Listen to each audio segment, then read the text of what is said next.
Okay. You recording? Okay. I didn't see the recording button come on. I guess Oh, I will. I don't record it. Yeah, so it streams. Okay. I will call the meeting to order. The first item up is discussion of evidence for proposed memorial on school property. Sarah's here. I actually haven't seen his. Yep. Hold on one second. Gotta wait till things stop moving here. Speaker view.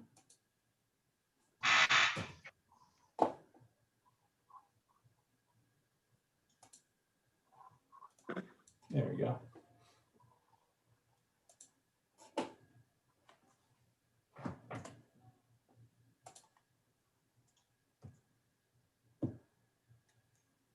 Welcome, Sarah. Hi, Hello there. Hello. How are you? I'm fine, thanks. A beautiful spring day. Yes. All this together. Indoors. Go ahead, Larry. No, I was going to say, so I thought maybe it would be helpful since you had made a presentation to the school board, maybe you can bring the village board up to date, not do a presentation, but just bring them up to date as to your plans and your project on Main Street. So. Yeah, nothing really has happened.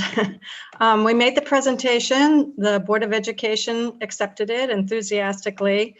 I believe that Dr. Harrison just wanted to, reach out to you all and just make an arrangement for sort of the regular maintenance on the artwork. And other than that, really nothing has happened. Vinny is working towards her line drawing, a representational line drawing for the sculpture now. And that's about it. We are fundraising madly. We're doing a great job. We've got about almost $15,000 from 95 families now. We've working with Eileen Fisher, and we're working with Arts Westchester. So that's going along just fine. You just have to, it's one of these things, it will take a year. So it'll just take a while.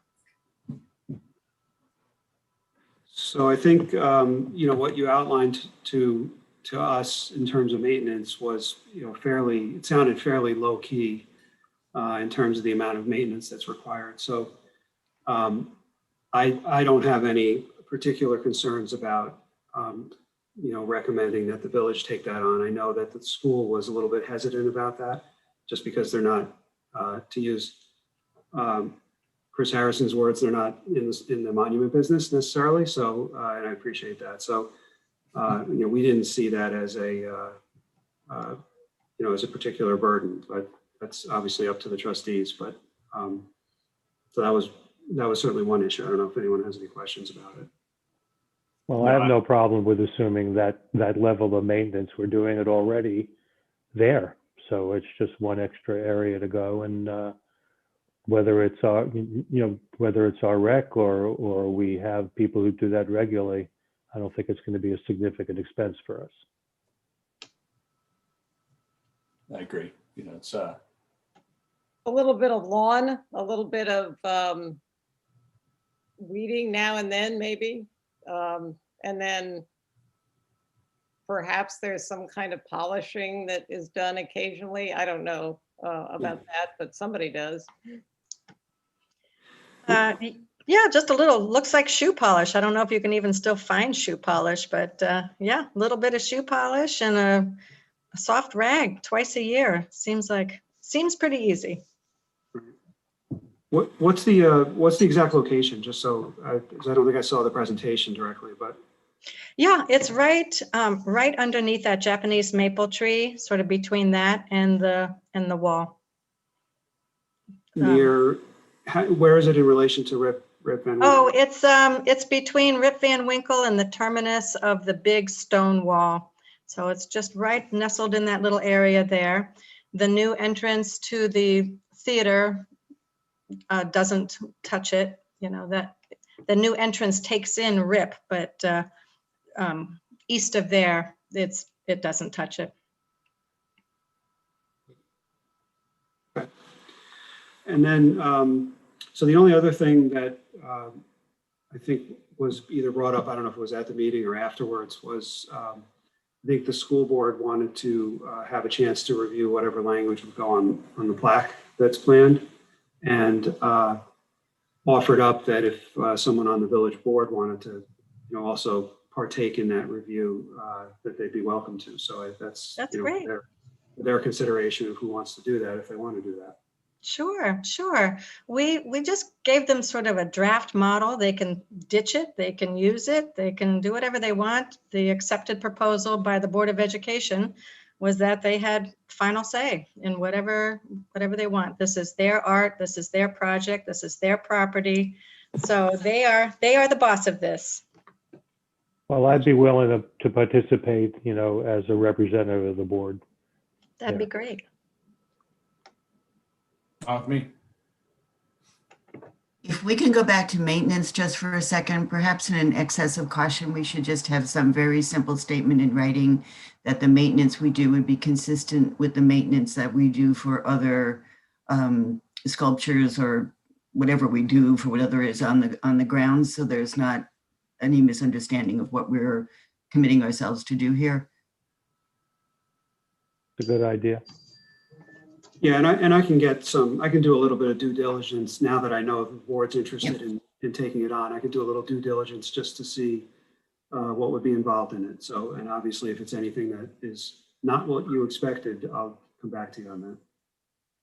Like it's a paper mache sculpture, and when it rains, we have to, no, I'm kidding. I just think it would be just Exactly. for everybody if we understood what the parameters of maintenance will be. Great, we'll do. Seems reasonable to me. Okay. All right. Anything else? Any other questions?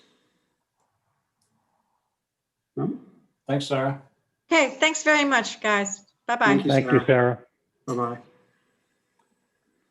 Next up is discussion of rules for Matheson Park. You can have Joe and some RPAC folks. Yep. Hold on.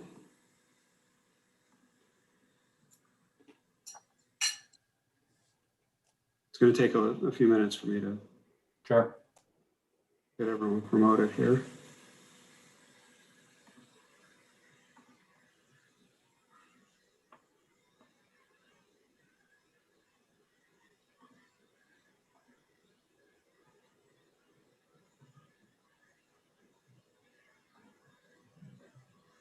And is it Jeanette? I'm seeing, is Jeanette belongs up on the panel? Is that correct? Yeah. Yeah, okay, good. I just want to make sure I have it all correct here.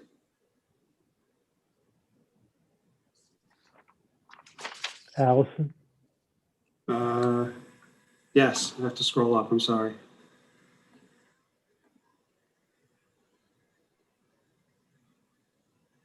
Okay. Well, if anyone thinks I missed them, raise your hand, but I think I got everyone. Tanya's cat. Give me a cat microphone. He thinks he's part of the meeting. Okay. He's a non-voting member. Larry, I don't see Matt, but I know he'll be here. Okay. Running a little late. Yeah. Okay, I'll keep an eye out. Okay, thanks. All right. Okay, so Joe, do you want me to have the document up? Is that? I would, if there's no other request for how to do this, I think that's the best way. Okay, give me a second here.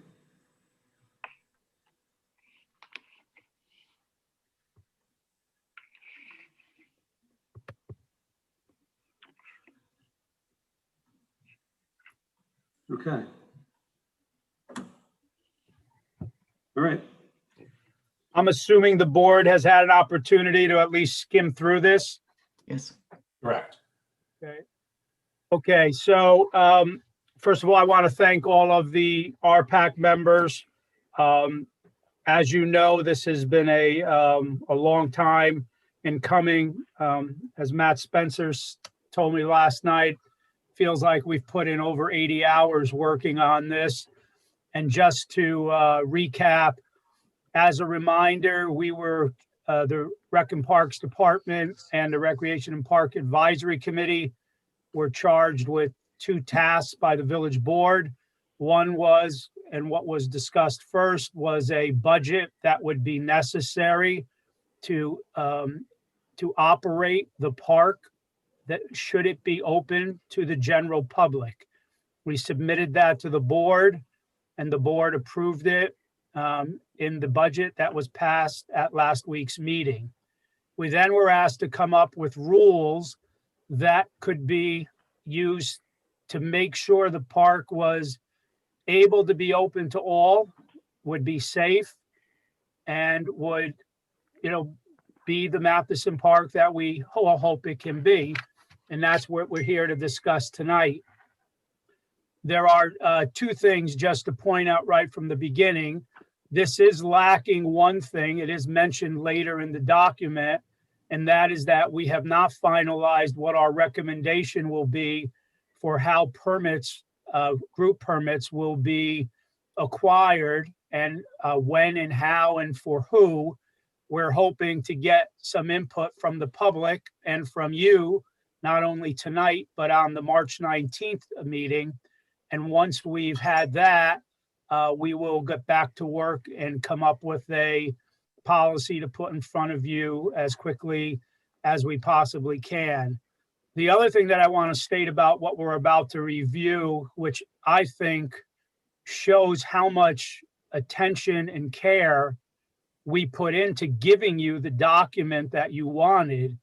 And it's that if the board right now were to raise their hands and all decide that Matheson Park was only going to stay, it was going to stay the way it is, a resident-only park. And the mayor said to me, okay, Joe, that's our decision. What do you have to do to your presentation in order to open the park for just residents? And the answer would be nothing.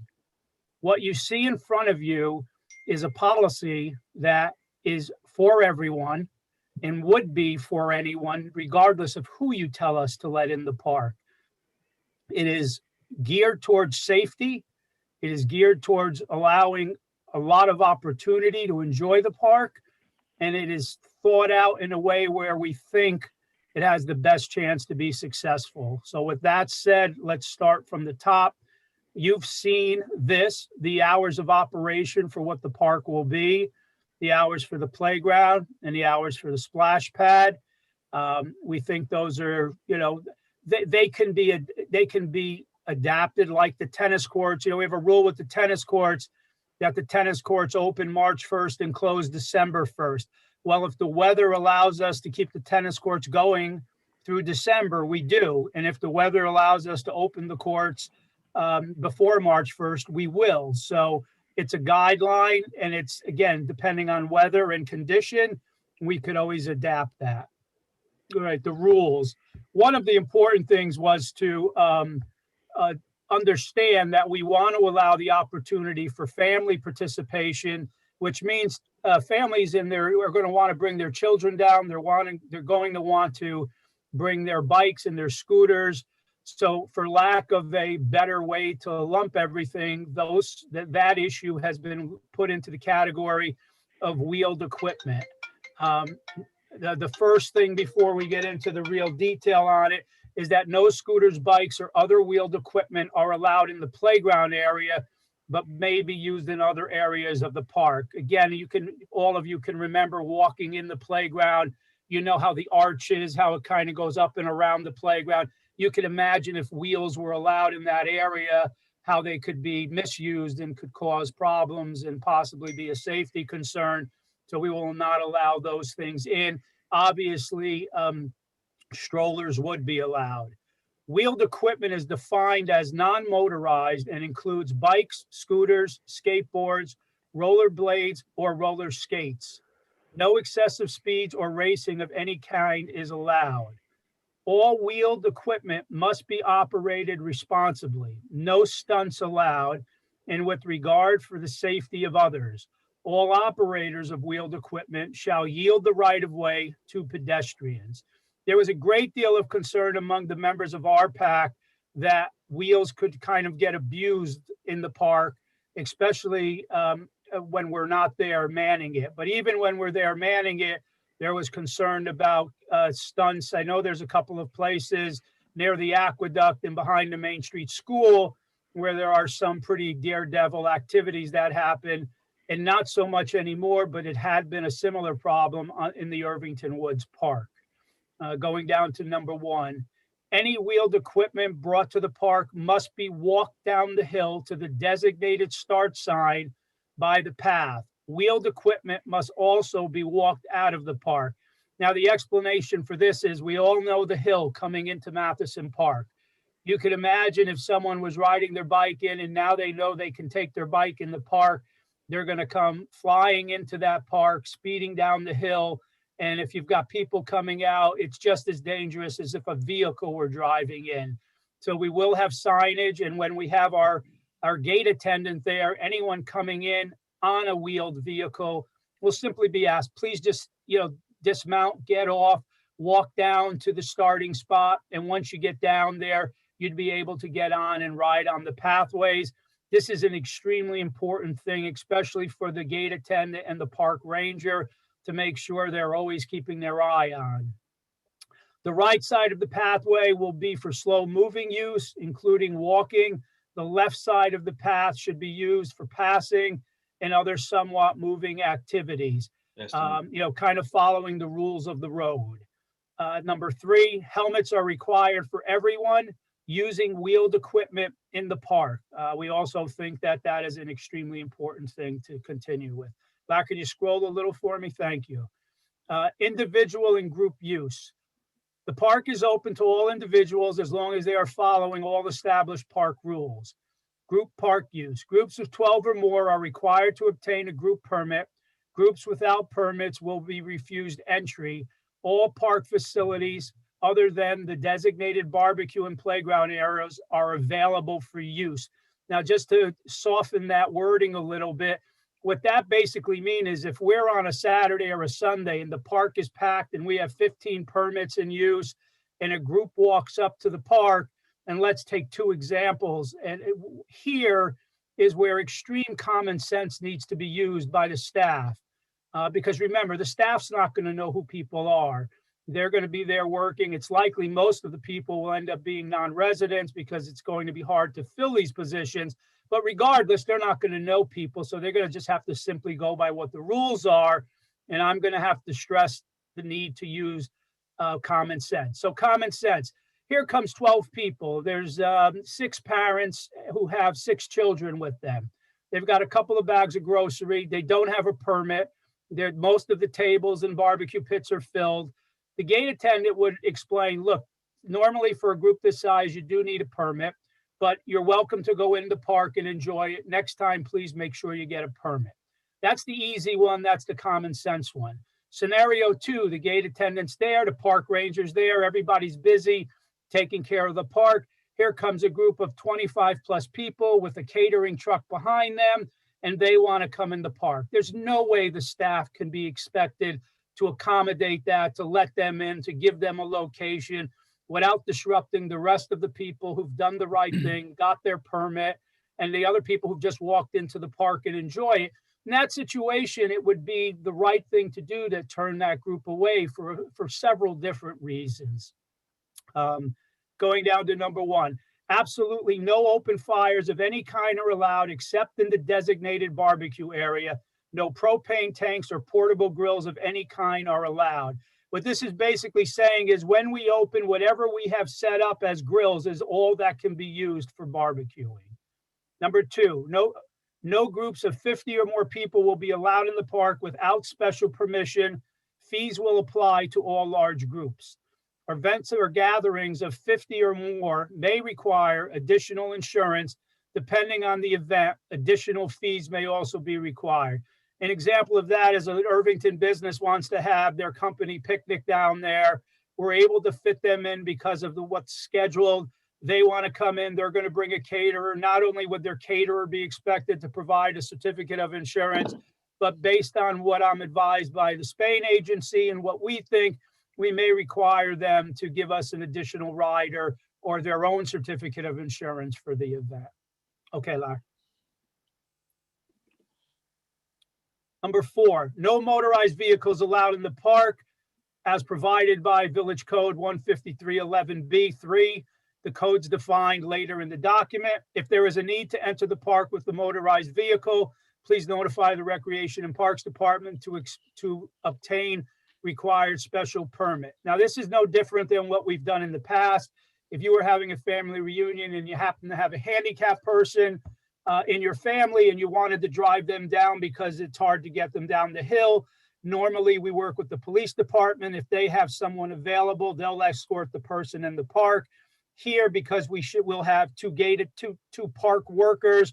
One of them will likely go to the gate, meet the person, probably the park ranger, so the attendant could stay in their spot, and they will take them down, get them in a safe area, and then have the vehicle leave safely. Again, it does create a bit of a problem. It's not the best case scenario, but there are times it's necessary to do.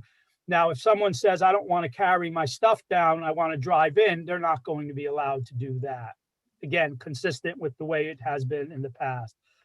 Drones, no launching, landing, or flying of drones is allowed. That's consistent with the rule we adopted a few years ago.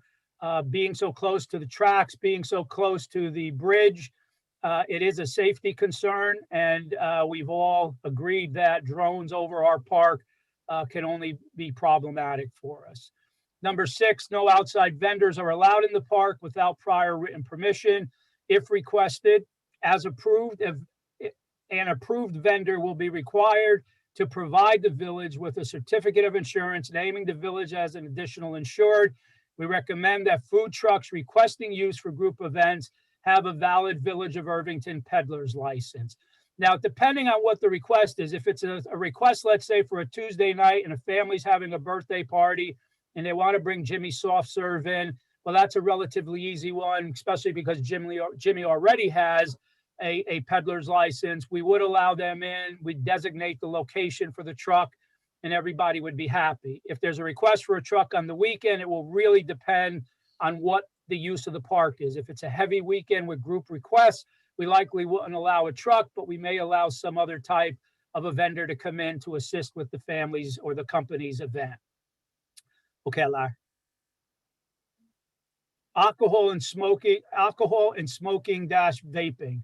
No alcohol. Use of possession, it should be possession, I'm sorry, of alcoholic beverages is prohibited in the park per Village Code 153.11.1, defined below. Coolers bag and other carry-in items may be inspected. This is the most important rule for us to make sure we can keep the park being everything we hope it can be. Alcohol only leads to negative things. And because we really anticipate the park going back to really being a children-friendly and most welcoming to them, alcohol has no place in the park. Our ability to enforce this will be, I think, the greatest challenge. And if we do a good job of it, we should have very good success with the park moving forward. No smoking or vaping, both are prohibited in all areas of the park. Both of these are consistent with all village parks. There's nothing different in either of those two statements than has already been in place and already exists. The only exception has been, and we know in the past, Matheson sometimes has not done as good a job of keeping the alcohol out. This does not include, of course, when we have fundraisers or events that the village sponsors, as long as there is a New York State permit, a liquor license permit that's acquired, then we'd be able to allow it. But that's, those are few and far between. When the park is open, staffing is basically as outlined below. The gate attendant and the park ranger, numbers 1 and 2, on weekends, the gate attendant will work from 7 a.m. to 10 p.m. all weekends and holidays. They're responsible for ensuring all entering the park comply with park rules. The park ranger is located in the park. We'll have a gator, which you've approved in our budget, and I placed the order for today. The only problem with placing the order today is I had no idea that John Deere is so backed up and their production is way behind schedule. So I don't anticipate getting it until probably the early fall. So we'll have to let them use one of the work gators that we have now. The park ranger may also work 7 to 10. Actually, they'll work 9 to 10 in most cases, all weekends and holidays. And they're responsible for monitoring everything happening in the park beyond the gate area. So if there are group permits, they're checking them. They're keeping an eye on the playground. They're keeping an eye on the splash pad. They're checking out anyone who's kind of settled in the north end of the park. They're observing the use of the pathway and making sure that everything is going right. Now, they will also be asked, especially at times where Matheson is not overly packed, to drive over to Scenic Hudson and help us to monitor that, because we don't want to have someone in Scenic Hudson every hour of the day, or at least I don't have the plan to do that right now, unless the use of both parks is very heavy. In that case, we may have to do that. Number 3, which says park staff, that's basically Chris DePauli, Scott Brennan, and any other park staff that we've hired as part-timers. Their job is to make sure the park is ready in the morning for the opening hours, depending on what's required. After they've opened the gates everywhere, they will go into Matheson and make sure all the pails are emptied. If there's the need to designate some reservations in certain spots of the park, they would be the ones to do that. And then go on and do all of their other morning responsibilities. And then before leaving, check back at Matheson, see the gate attendant, see the ranger, see if there's any issues, any concerns. And once they're done, they would leave for the day. There may be times where one of them is on call. There'll be other days where I'll be on call, or possibly Mike DiNardo. It's going to be something I have to do. Unfortunately, just give me 1 second. I just got a low battery notice on, and I have to wait for my son to get here to plug me in. So I hope you don't lose me. Let's keep going. Additional general rules of park use. If I just may, if you lose me, I'd ask if you could bring Rick Rizzullo in to just go through what I may miss while I'm getting repowered, please. No fishing allowed, no glass bottles allowed in the park, no tents or staking allowed. No park user shall create a disturbance in violation of provision in Village Code 148.4, code defined below. No inflatable equipment, flags, banners, or signage allowed in the park without written permission.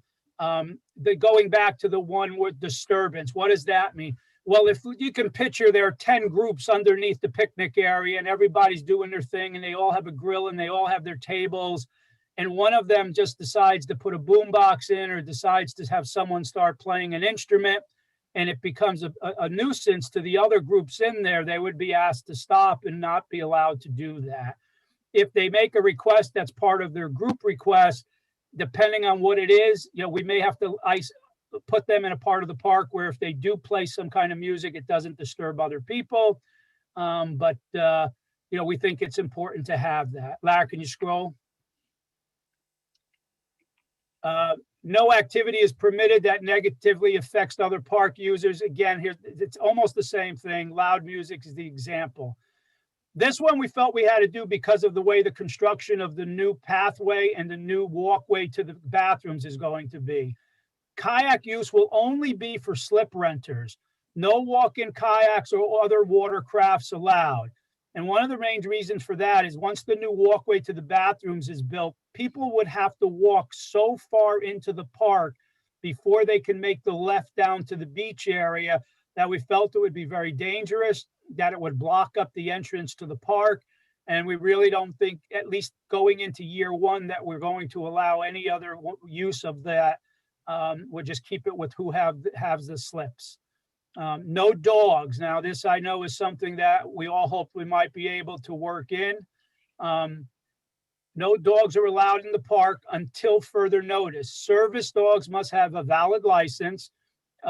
The policy will be reviewed 1 year after the park's reopening, because if things work out and the areas that we need to mature as far as growing go blocks the lower parts of the playground area, we may be able to allow dogs in. It just won't fit with year one. Swimming is not permitted at the beach or anywhere else in the park. As a reminder, in order to swim in the river, we would need to have a permit from the DOH, Department of Health, and we would have to have certain things developed and set up there to make sure that it was safe. A lifeguard's chairs, buoys in the water, all the safety devices that go with that. It would be an enormous expense to try to do that, and allowing all the kayaks to get in while it's also a swimming area would be very difficult to do. Playground rules, the rules for the use of the equipment and the splash pad will be posted in the playground area and at the entrance of the splash pad.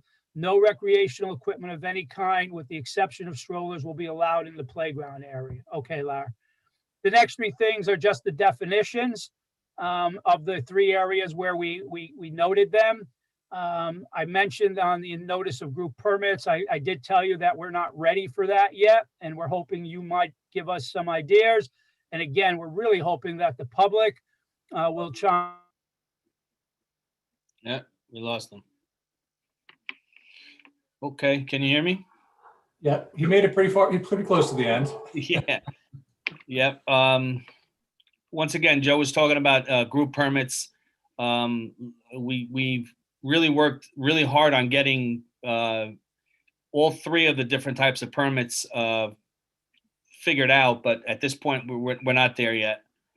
And Joe just wanted to also let you know that at some point the impact of parking in the area needs to be discussed. We know that's a BOT issue, so we're not, we're just kind of friendly, gentle reminder that someone needs to put some thought into, whether or not you think it's going to be a problem, or let's find out if it's going to be a problem. But that was pretty much it. And of course, questions.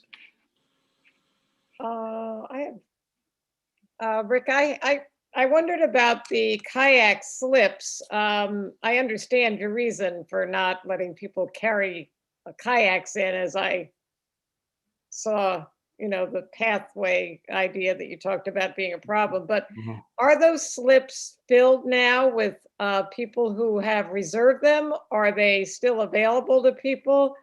Is the fee being considered? I think both. I'm just thinking somebody walking in saying, "Oh, wow, well, I would love to do a kayak here. What's the story?" What would you be able to say to them? Well, the park ambassador, or the person at the gate, would be able to tell them, you need to go online to the recreation department and fill out an application for a slip. The slips, there's quite a few people who have slips there. If you ever were to walk down there right now, you wouldn't see them there, because we asked them to move them to a different part of the park so we can do the handicap ramp to the bathroom. But yes, the slips are probably almost full. I don't know exactly, but I know there was a lot of, the last time I looked, there was a lot of slips, and usually this time of year it starts getting filled up again. So yes, there are available. I don't know how many. I guess, at some point, I don't know how the space would work out, but if that's a very popular thing, for a while, I think they weren't filled, but maybe they will be now. Maybe that's something to consider, so that there are more available, especially if you can't walk in with your kayak.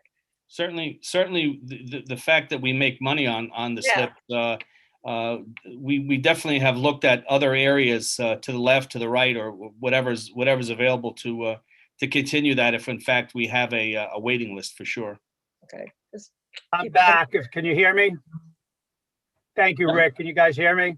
Yeah, clear. Okay. So one thing I got the gist of what Connie was asking about. One of the things that has to happen is we have to find a way to rebuild the kayak launch in Scenic Hudson Park. It is closed, and it has been closed because it is unsafe.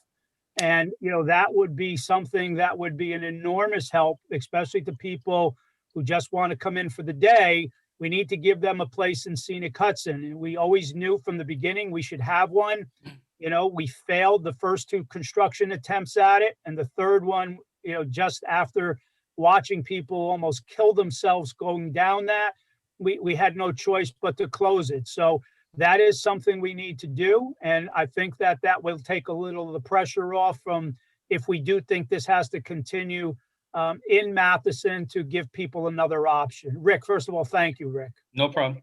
All right, that's great. You brought that connection up. I do remember all those issues related to the kayak ramps, and have watched it myself with, but it may be even more popular, you know, going forward. So whatever it takes to reimagine that, I think it's worth it. I have had an initial contact, actually multiple, just off the record conversations with the DEC.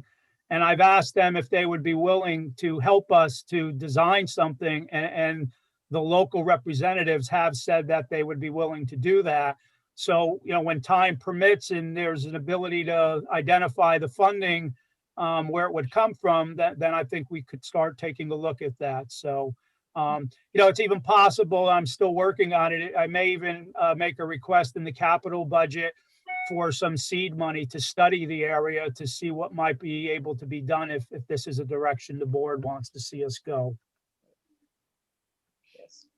So again, I had finished pretty much the report. The only thing, if I may, before we just open it up, and I hope you will address RPAC also.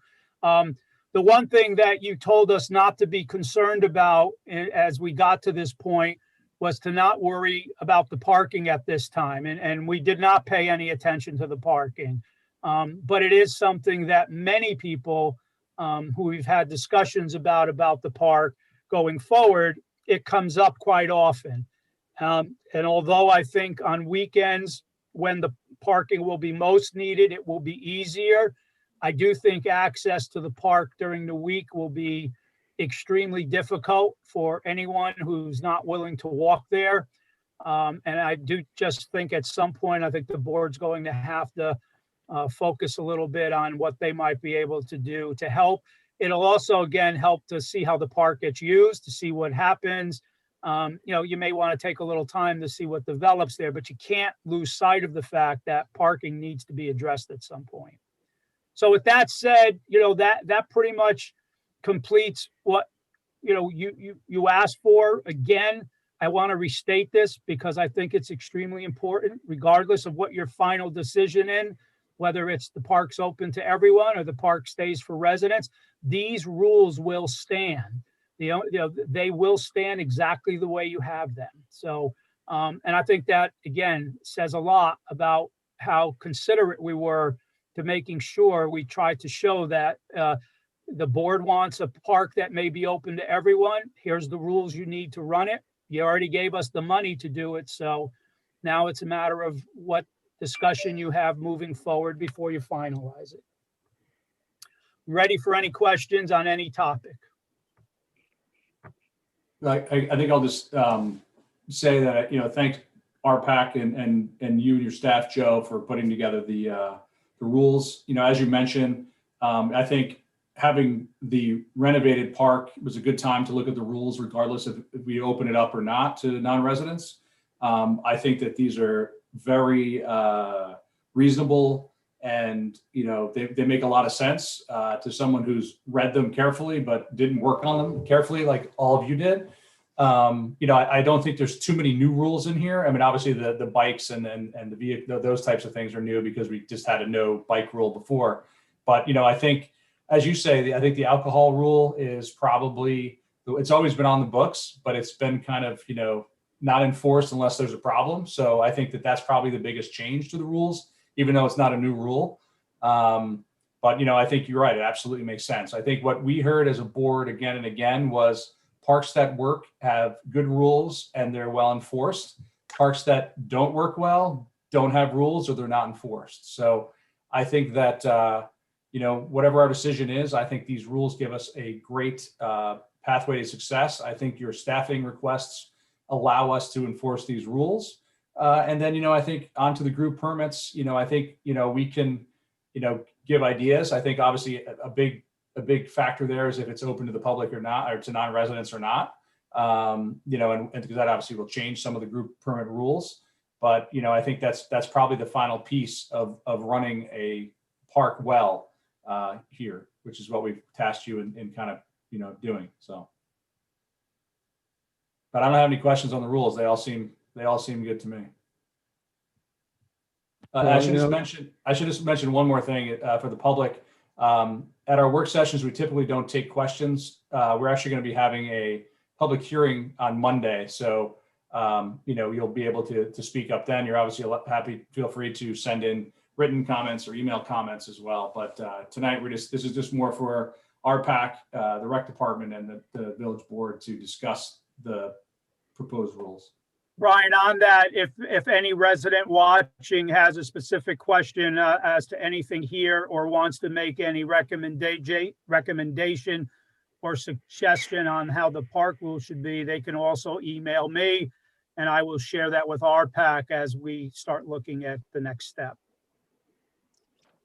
There was one thing I wanted to clarify. I think you clarified it, Joe, but when you looked at the hours, when I first read through that, like the splash pad ending on September 1st, I think you implied that might not be a hard, fast date that the use of that might end. Is that right? That's absolutely true. You know, if we have a really hot end of summer and the weather is, you know, needing of the splash pads, we definitely would consider extending their use.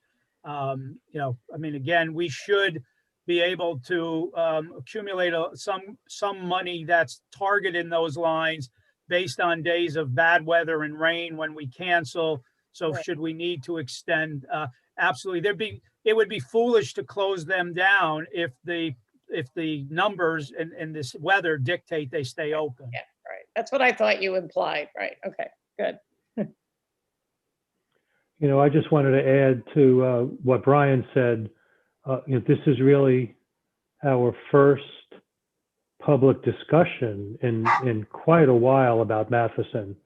You know, at the last public discussion, there was a lot of public input.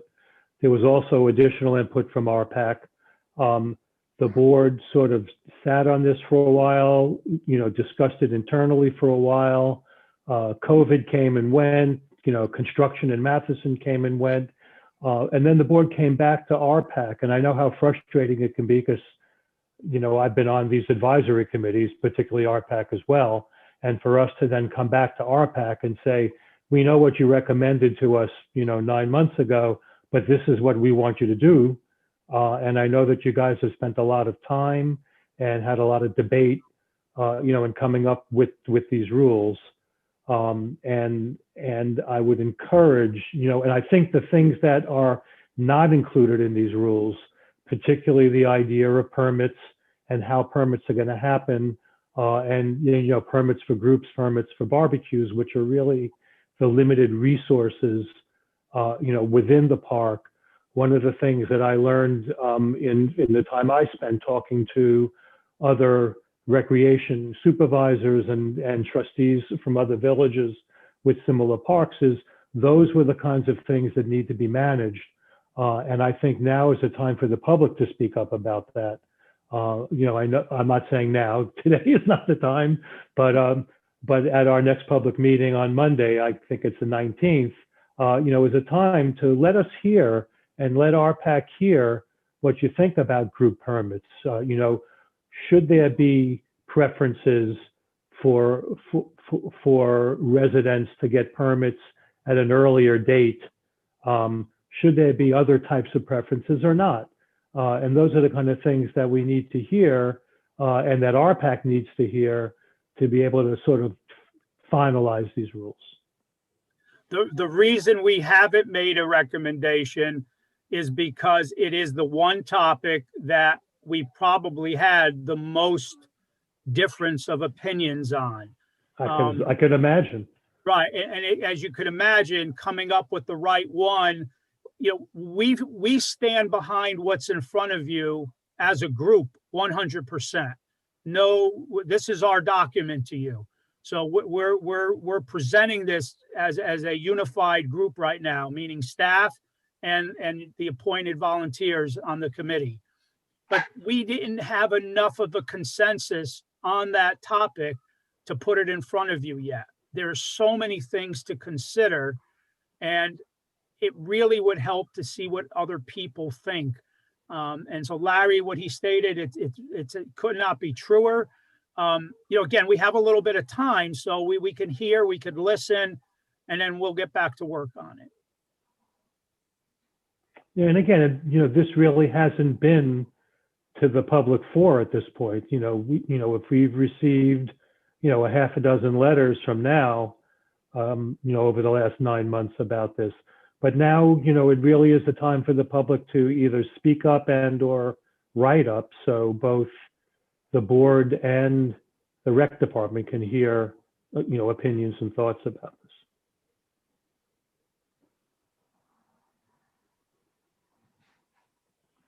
Anyone from our pack want to say anything? I was just going to say the same thing, Joe. Yeah, I'll chime. It's about balancing. It's about balancing how we open the park to the maximum that we can, to the most people that we can, while also making sure that we are not disadvantaging village residents who are bearing the tax burden for this. It's a complicated issue. I can well understand why you didn't come up with specific recommendations at this point, but we have to try and get it right. Matt, if I could interrupt you just for one more second, one other thought that I wanted to voice. I think it's important that we as a board, this is not something that I think, is in our PAC's domain, but I think that we as a board should require a review of this over some fixed time period to really monitor, and be willing to adjust these rules based on our experience. And, sort of, in the way that we put an onus on a future board to sort of make a decision about gas-powered leaf blowers, I think that we should put an onus on this board. I think within 6 months or, perhaps even, a regular review early on, that's something that the board should consider and should require. I'm sorry to interrupt you, Matt. No, that's fine. I'm happy for and thankful for the opportunity to just be heard. And the only thing that I would just say is, it is an honor to be asked to be on an advisory committee, and on this advisory committee, there have been countless hours of very skilled and smart people who love this village and care about the parks and the whole community. We've got the blessing of having Joe Archino, who I don't know if there's any resident who loves the park more than Joe, and certainly nobody knows the park better than Joe. And I just say that as background to our focus has been giving, thoughtful, deliberate consideration to all the issues, and these are very complicated. So I would just encourage anyone who might be in the public or on the board that when you do think about the park rules, it's multifaceted, and the permit issue may not be as easy as it seems at first blush. And I just encourage people to give their opinion, but also just to recognize that there's more layers to this onion than maybe meets the eye. So that's really all I wanted to say.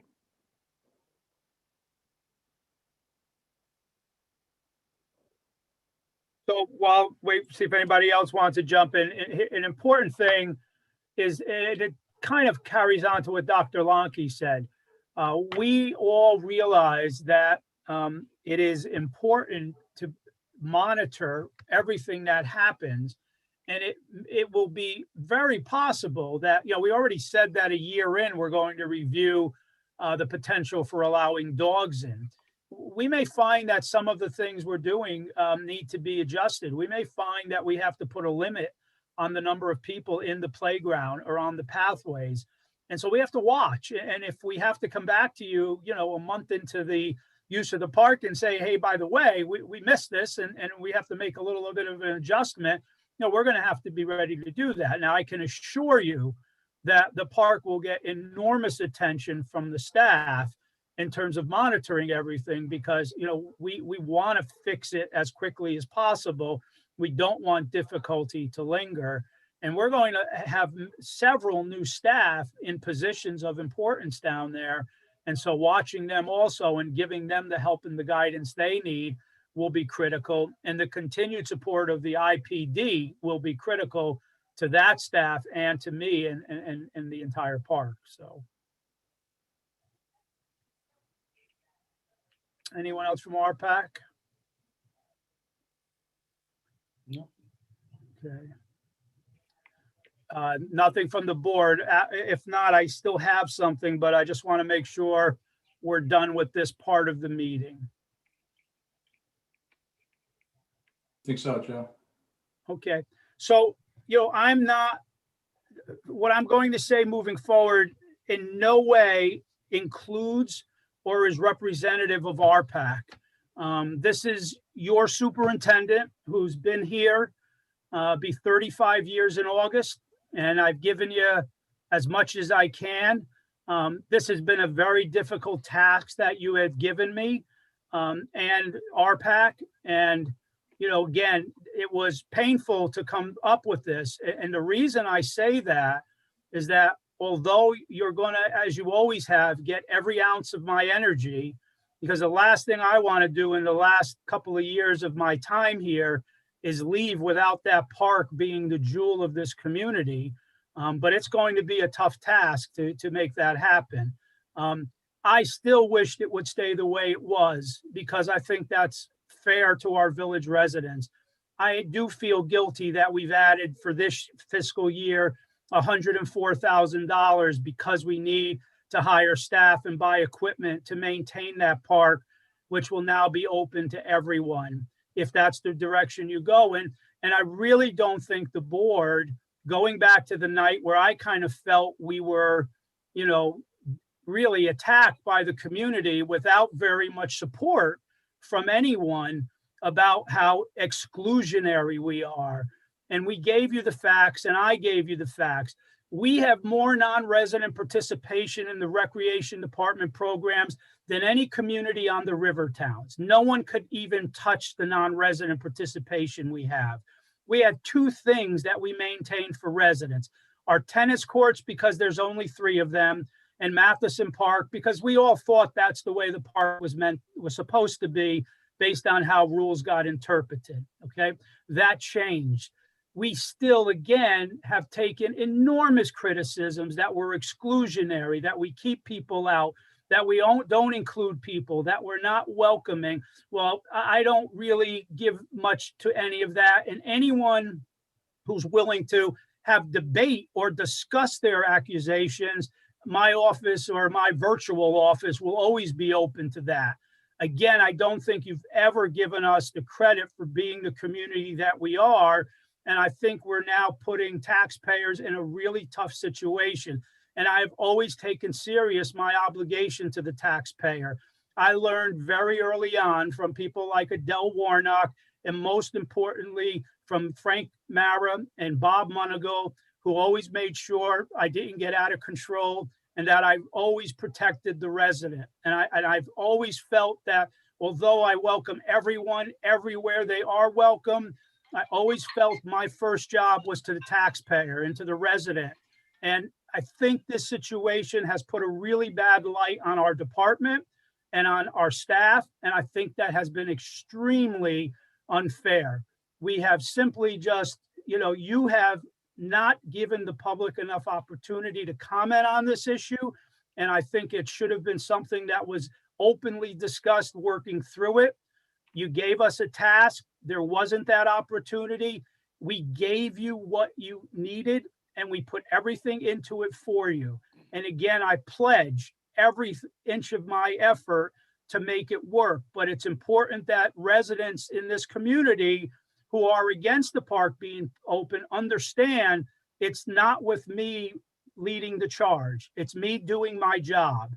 Because again, I still think Matheson could have had another way to be more inclusive and maybe not have it the set way it is, but now it's going to be a target from people all over New York.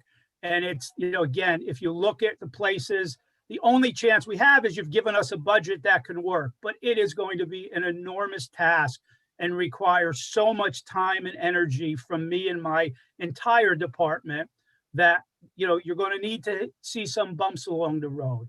And again, please understand, this is not the position of RPAC. They did what you wanted, even though some of the members of RPAC, you know, aren't 100% behind it, but we work for you. We gave you what you asked for.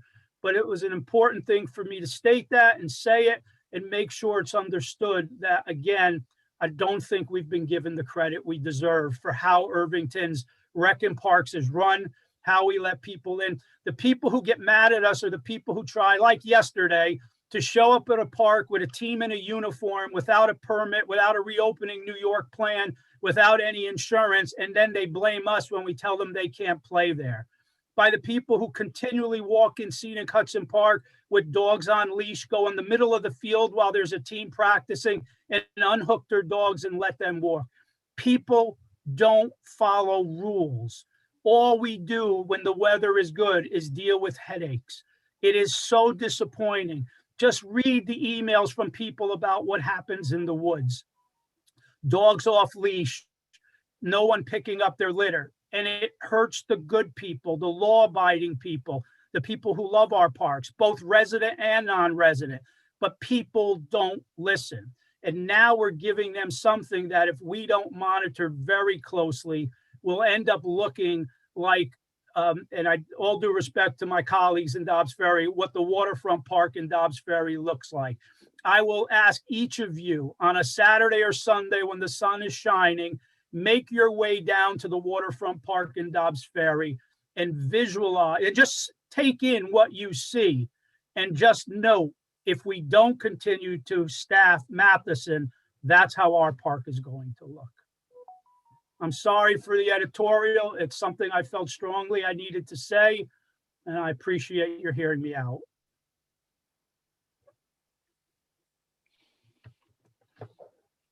Well, I'm not going to respond to all that, Joe. I'm glad you had the opportunity to speak up. All I know is that back when we did have, I mean, I think part of the reason that we haven't had this discussion earlier is, frankly, COVID, frankly, a million other reasons that put this on the back burner. The fact that the park was closed, I think, really kind of derailed some of this discussion.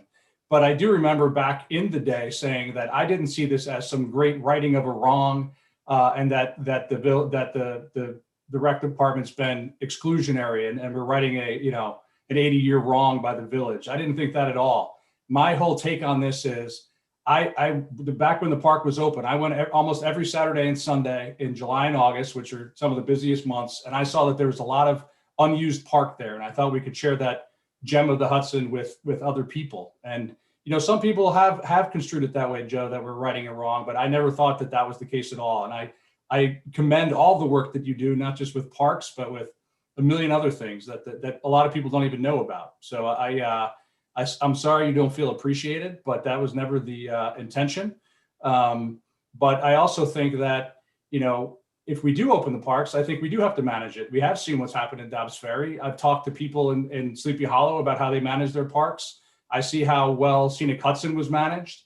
I also think that part of the reason I'm so confident that it's going to work is that we haven't turned people away. And so to me, my biggest concern are groups. And if we have, groups of 30, 40, 50 people that want to come, and if we have some kind of permitting, I think we can work through it. So that's my take the whole time. Hasn't been that, we're writing a wrong. I just think that we can open up a park. I think parks should be open when they can be open. And I think it is a beautiful place that has been historically underutilized. And, I think that your staff and you can manage this well. So I appreciate that. And I'm not, please, I'm not looking for debate. You know how much I respect all of you. But again, there were so many letters. And again, in particular, that board, the night that Michael Smith so honestly and heartfelt gave you a recommendation, and it was never even given 1 second of consideration, which was, let's open the park the first year. Let's invite everyone from the school district. Let's see how the park gets used. Let's go from there and then decide where and how much further we can open the park. That was never even given 1 second of talk. Yet that night, there were at least 20 people in the audience who, one after another, blamed us of being exclusionary, told supposed tales about, crushing times of being turned away at the gate, like we had armed guards standing there. And there was no defense of us. And that I think, was unfair. Some consideration should have been given, being the fact it was a new park, to take our request, because that request was given a lot of thought and a lot of attention. And we've always tried to treat the school district residents as much as residents as we possibly can. And, again, it never even made the table. It never even got a minute of time. Well, frankly, I think I remember discussing it. Maybe I talked offline with people about it, but that discussion can happen Monday. I still don't think that we've made a decision. I haven't made a decision. It's nothing's been decided as far as I know. So other than in the the enterprise apparently, but for me, I went out of my way to tell people that no decision was made. I even sent out a blast email about it. So I'm open for that debate on Monday, Joe, and I have an open mind. It's just, to me, it's so hard. Again, if we have a park that's brand new and there's 20 people there on a beautiful July afternoon, to me, it's just, I'm going to feel like a fool, so that's understood. So understood. Okay. Important though, we should talk a little bit about where the park is right now, unless there's any questions from anyone right now. Are we okay? All right. We're still hoping for Memorial Day weekend, but things are not moving the way I want. You're going to have a change order on your agenda for Monday night's meeting, which is critical for the next step and to get the bathroom renovation started in the new pathway. The work to get what's known as a vault, which will feed the line that runs down to the playground for the splash pad, has been so much more difficult than we thought, because the Department of Health, after initially telling us we didn't have to follow any guidelines, ended up putting enormous requests on us, which slowed us down. And we're still having difficulty making everything come up to the code that they've requested. Fortunately, Doug Hahn, our engineer, and with a tremendous help from the water department and Jim Englishby and our designer, we're working hard, but we may miss the Memorial Day weekend. There's no question we'll open sometime in June, but I just need to throw out there right now that I won't really be able to tell you how confident I am on an opening until probably the end of the first week in May. And I'm not happy that I had to say that. I appreciate the update, and I realize the splash pad has definitely been an engineering marvel since we started working on that. It's really been the only real hiccup, though, I think, which is good. Well, listen, again, RPAC, my friends, I thank you so much for all of your help and support. Tanya, for making sure that the wording was in English and not in Portchesterese. So I do appreciate that. Rick, for your guidance and friendship, and everybody, I do appreciate it. And I know the board's got a difficult job.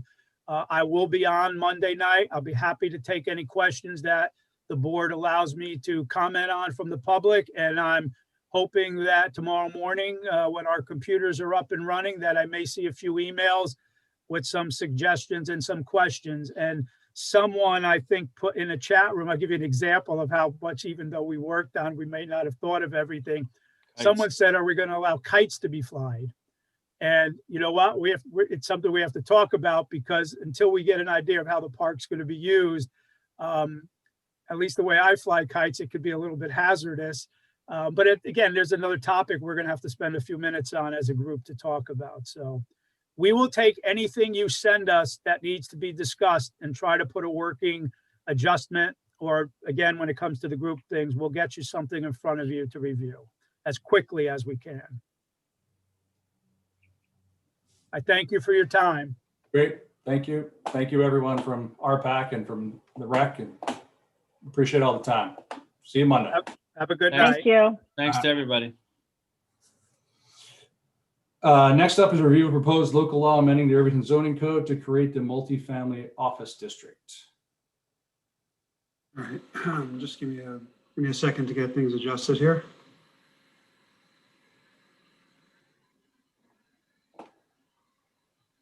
Okay. So you've been asked, I think as of the last meeting, to allow Dave Smith to make a presentation. So if that's okay, I'll get them set up here.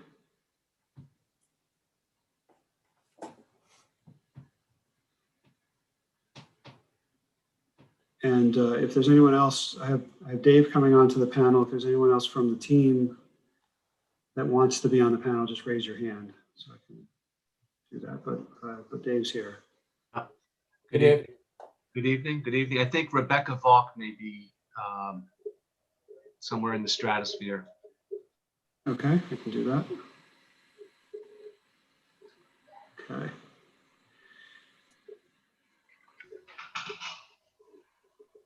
And are you planning on sharing your screen, or are you doing just talk?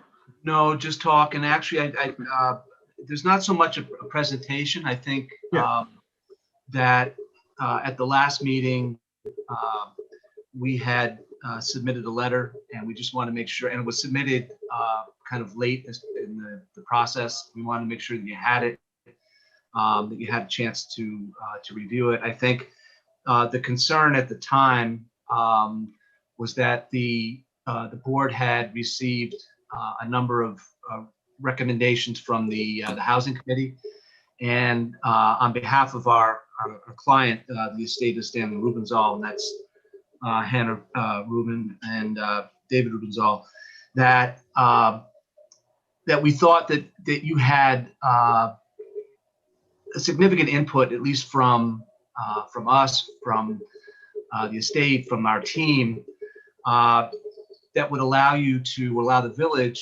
to at least consider the changes that were before you. And we were concerned that in evaluating the additional recommendations from the housing committee related to the all affordable, that it may prolong the process. And so that was really kind of the nexus of the letter, of the concern. We've seen the most recent revisions to the code. It looks like, and I believe that we have commented on every aspect that you have considered. I don't think there's anything new. And so what we would ask is that you consider at this point, because again, as outlined in the letter, our clients have been waiting for the zoning to be concluded at some point, so that they have an opportunity, if they so desire, to go out to the marketplace and see if there's an opportunity for reuse of the property consistent with what the village is anticipating with respect to the zoning. So we would hope that at some point in the near future that you would authorize Mary Ann to prepare a resolution for approval of the language. Certainly, if Mary Ann or anybody, Larry, needs any assistance or help with respect to the drafting, let us know.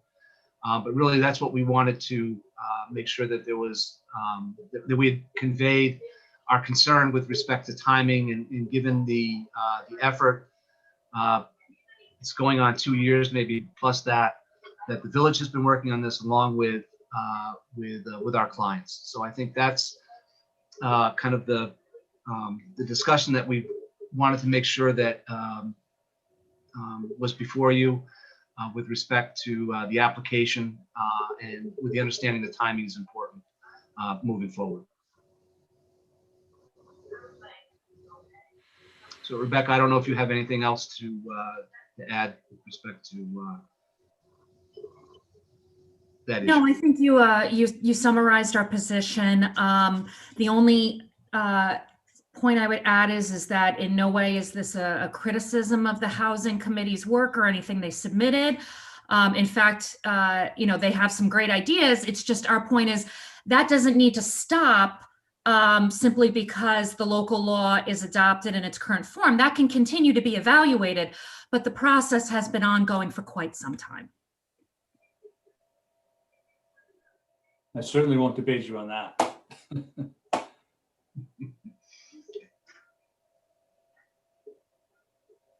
So if there are any other questions or? No? So I think that message is. Dave, Go ahead, you Mary. two are gonna stick around, right? Dave Say it and again. Rebecca, you're gonna stick around, aren't you? Because actually one of the presenters has stuff that you would probably be interested in. They did some graphics, I think, that they're gonna present tonight that I think you should see. Okay, definitely. Okay. All right, so if there aren't any other questions, I'll thank you, and I'll do a little switch over here, so thanks.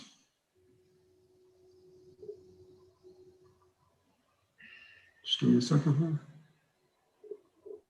Okay. Okay, and so as the mayor mentioned, Peter Buderi asked to present, and so I'll promote him to be on a panel. We haven't coordinated on who's going to share screens and all that, but we can try to work that out. Hello, I don't have a camera, but I would like to share my screen. You're just going to see my name here in the box. Okay, so it looks like I gave you permission now that you're on the panel. So if you want to go ahead and do that. Okay, thank you. So the point of this presentation is to show the context of the various designs that Maxon offered in its February presentation, its February 10th graphics. So that's exactly what we see here. It's not anything that we designed. So I'll zoom in a minute, but what we're showing here on the right are the plans at the site plan at the top of the 0.4 FAR scheme.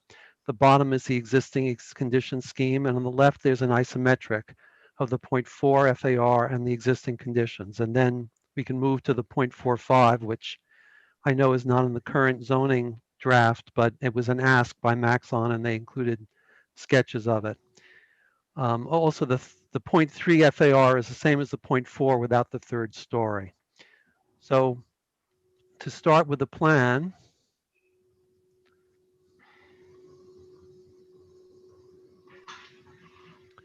oh boy. Oh boy.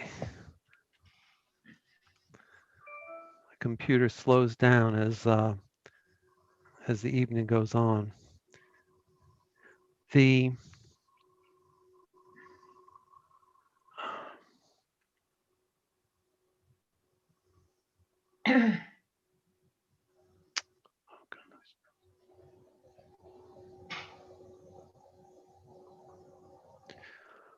So this shows all of the buildings on both sides of Strawberry Lane. The Carafiello house, big white building they talk about, and the proposed 0.4 FAR scheme.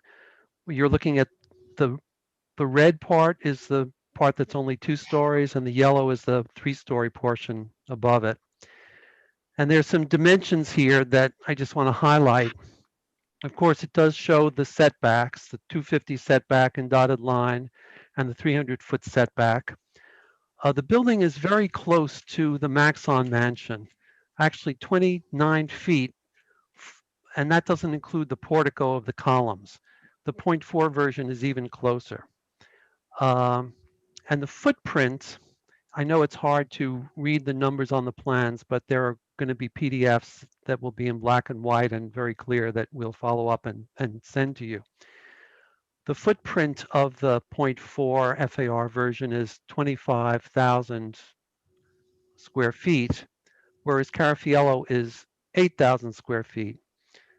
So everyone around calls that the big white building, but because it's so big, but it's actually the Maxon footprint would be 3 times the size, and its Carafiello is almost twice as far away, 418 feet as opposed to about 250 feet. Also, as I note here, even the Trent building, which we know and love as that huge building by the train station, is 18,000 square foot footprints, and Maxon, this version of Maxon is 40% larger than that. The one thing that you can see on this plan a little bit, there are these little blue zits that I apologize for. They can't be removed from AutoCAD, but they show cameras which realistically describe the viewpoint in conceptual terms. So if hopefully my cursor is visible, this is the view from 91 North Broadway, which is basically at the southwest corner of Meadowbrook. This is the view from 75 North Broadway, which is close to Fargo Lane.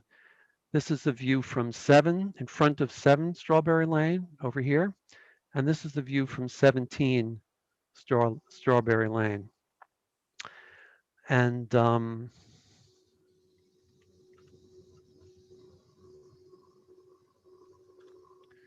just to jump to the axonometric or isometric, just so everyone knows what I'm showing, because these are a little conceptual.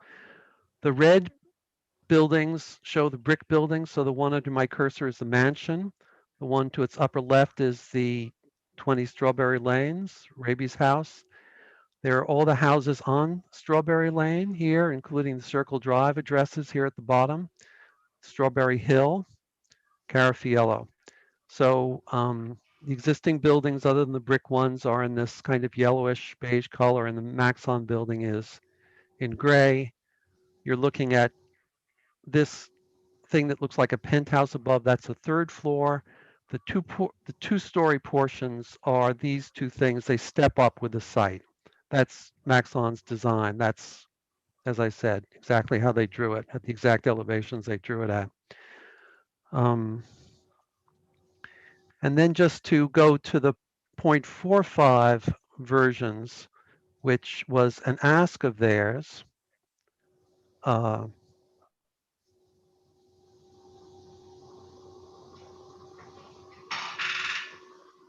Excuse me.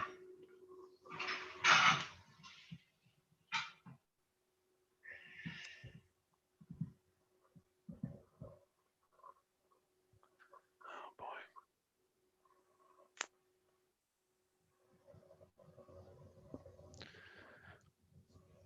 So a little bit larger for the massing of the building, and very close to the mansion. I think it's 18 feet, excluding the portico. You'll see that on the perspective views, it covers a view of the mansion from everything around. And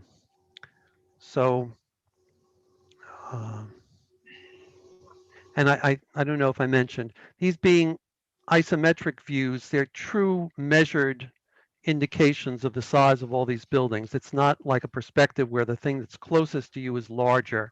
It shows a representation of the actual physical size in 3 dimensions of this proposed building compared with all the other ones. And the point being, they're just out of scale with everything around, even the large commercial Carafiello building. So I'll show the perspective points of view, which are from 75 North Broadway, 91 North Broadway, and 7 Strawberry Lane. On the top, you have the existing conditions. And so here, for instance, from 91 North Broadway at the corner of Meadowbrook, you see the one-story building, and you can easily see the mansion over it and the Raby's house over that, and 9 Strawberry. Not only can we see them, a point is that they can see us. So the 40, this is the 45 FAR build out. It covers all of that entirely. Same from 75 North Broadway, which is the middle set.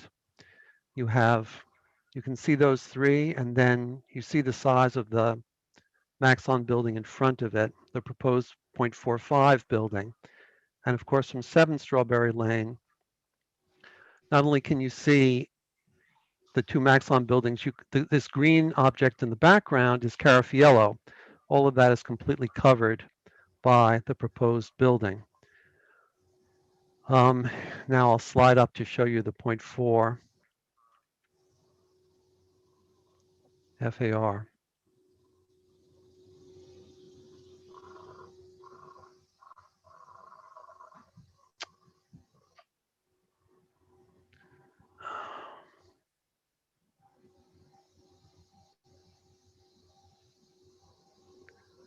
See how that works.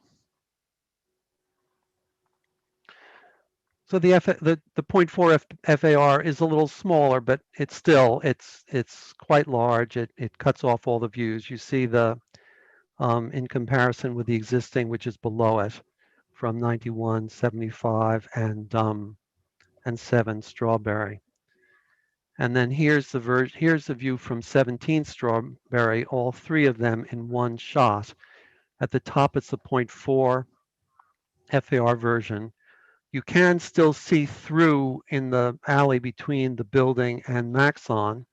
Again, Maxon Mansion is shown without the portico, but you can see Carafiello as you can in existing. You can see Carafiello. The 0.45 version completely blocks those out. And for the purpose of renderings, so in case these conceptual drawings were too conceptual, although they do line up. The thing that's amazing about AutoCAD in this conception is when you put the camera in the plan as I showed them, and then you take a picture, you can line it up directly over the actual photograph that you took.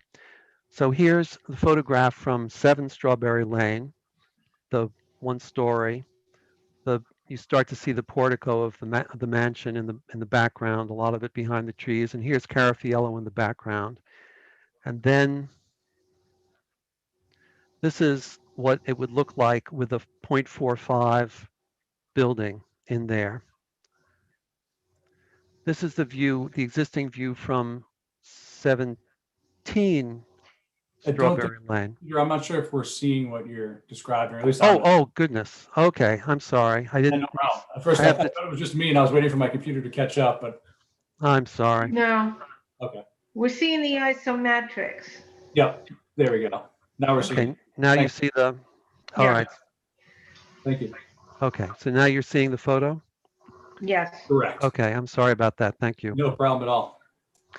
So here's a photo from 7 Strawberry, existing conditions, 1-story, portico behind the trees, Carafiello in the far left. Then you see the building. This is the 0.45 version of the building, how it would look from the same point of view. This is from 17 Strawberry Lane. You can see Carafiello right here in the back, just as in the photo. And then this is the 0.45 version, how it would cover all of that, how big it would look from there. It's taken from Strawberry Lane, actually, in front of the buildings that I mentioned, the addresses I mentioned. This is from 75 North Broadway. It is taken from across Broadway, from the sidewalk on the west side of Broadway. And this is what the building would look like. This is from the corner of Meadowbrook, 91 North Broadway. You see the mansion and the 1-story behind it. 15 and 17 Strawberry Lane. You can see 9 Strawberry Lane, and this is the building in front of it. And I think that's, if there are any questions, I do have Peter, PDFs of these. are these pictures 0.45? Yes, these renderings are or Yeah. 0.45, yes. Yeah, but I mean, the draft just doesn't let it get that big, so. Yes, I understand. We have the conceptual, so the conceptual photos that I showed you on the AutoCAD would represent the 0.4s from all those Okay, point of views. yeah. But you didn't have, okay. No, I'm not saying you should have, but I'm just, you did so many things there. I thought maybe you'd have the photos of the 0.4, okay. I don't. Do you know how, for instance, on this one, if it's a 0.4, how would it be different, do you think? Well, the best thing to do is for me to go back to AutoCAD and I can put them next to each other. So this was, let's see, I'm going to go back and this, so let's, if you want, this one is 91. So let's go to 91 and let's put them on the same page. So here on the left column, you have the 0.4 on the top and the 0.45 on the bottom. If that, Okay. and you can measure it a little Yeah. bit. It's just, it's a little bigger. I think it's, the footprint is 10% bigger. The heights are the Yeah, same. yeah, And you okay. see it with respect to the 15 to 17 Strawberry Lane there. So again, on the top we have 0.4 and on the bottom we have 0.45. Peter, when you said you were going to give us the renderings, were you going to have the 0.4 picture there as well? Not tonight, obviously, but you said you were going to have a PDF version. We can work on that. I don't own those, and someone helped me out with those, but we can ask him to do that. I'll try to do that. So remind me again, the top is 0.45 on this one. I know the current is the middle of the top is a 0.45, the bottom is a 0.4. No, the other way. The top The is the other way around. 0.4. That's what I thought, but then okay. Then I thought I heard you wrong. Okay. Top is 0.4 and bottom is 0.45. Okay. Okay. And for 17 Strawberry, similarly, the top is 0.4, bottom is 0.45. You see how it's closer to the mansion. It's Yeah. really close to the mansion, and it obscures Carafiello. Yeah.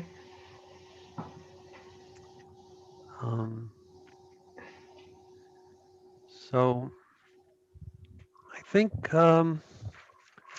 those are all of my images, and we will follow up electronically with each of these images, printed out. Maybe we'll put it in a PowerPoint. Well, I think that covers what I wanted to show. I appreciate all the hard work there, Peter. I found it helpful to see that tonight. So I really appreciate you taking the time and effort to put that together. Okay, you're very welcome. Thank you, Peter. Okay. Anybody else? Okay. Okay. So I think some folks from the housing committee want to talk tonight too, Larry. Yeah. Oh, okay. Let me. Thanks again, Peter. You're welcome. So Peter, if you can stop sharing your screen. I mean, I don't know what. I might. There you go. Okay. All right. Let me put you back in the audience here, so to speak. Okay. All right. And let me start with Deb.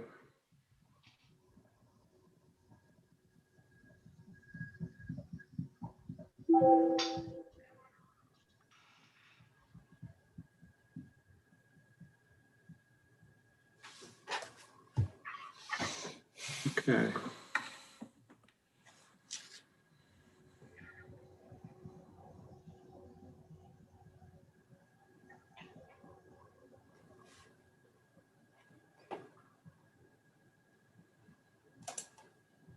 Deb, can you hear us? I can. Can you hear Oh, me? good. Yes, okay.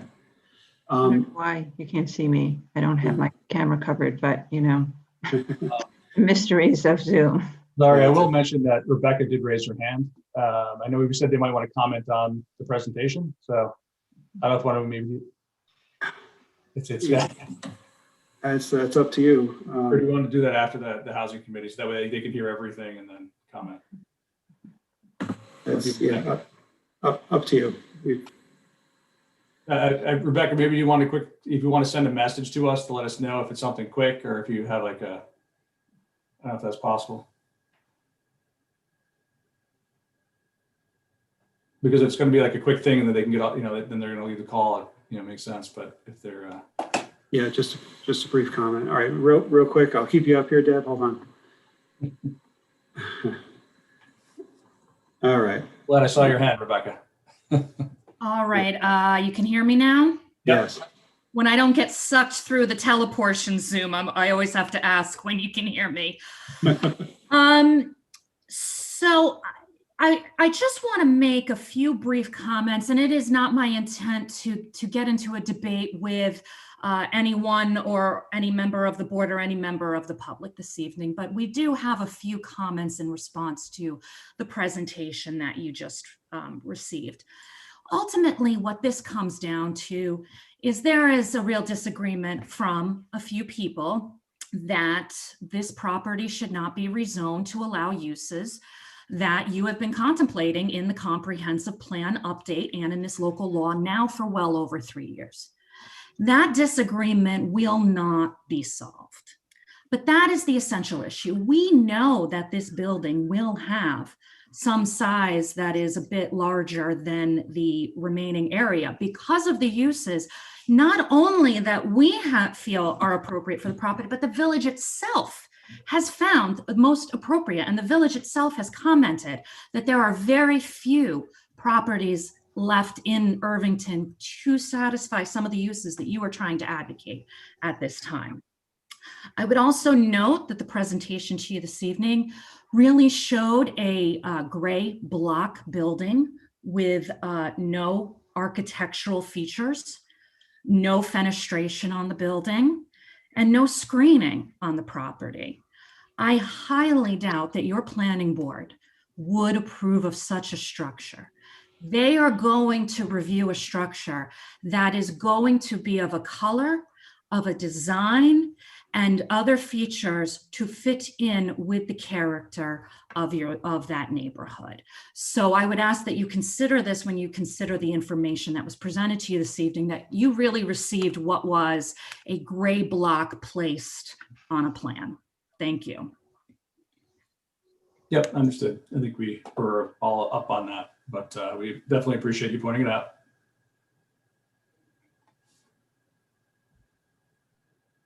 Okay. Deb, is there, do you want other members of the committee to be? Yeah, everybody should probably be up. Okay. So let me go down a list. And if I miss you, just raise your hand and I'll make sure I get you. So.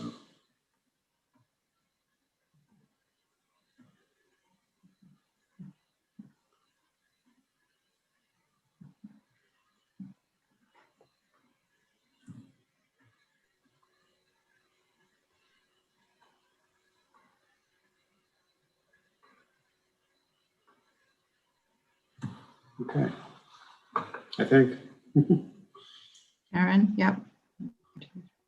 You think I'm missing anyone, or if anyone feels that I missed them, just raise your hand.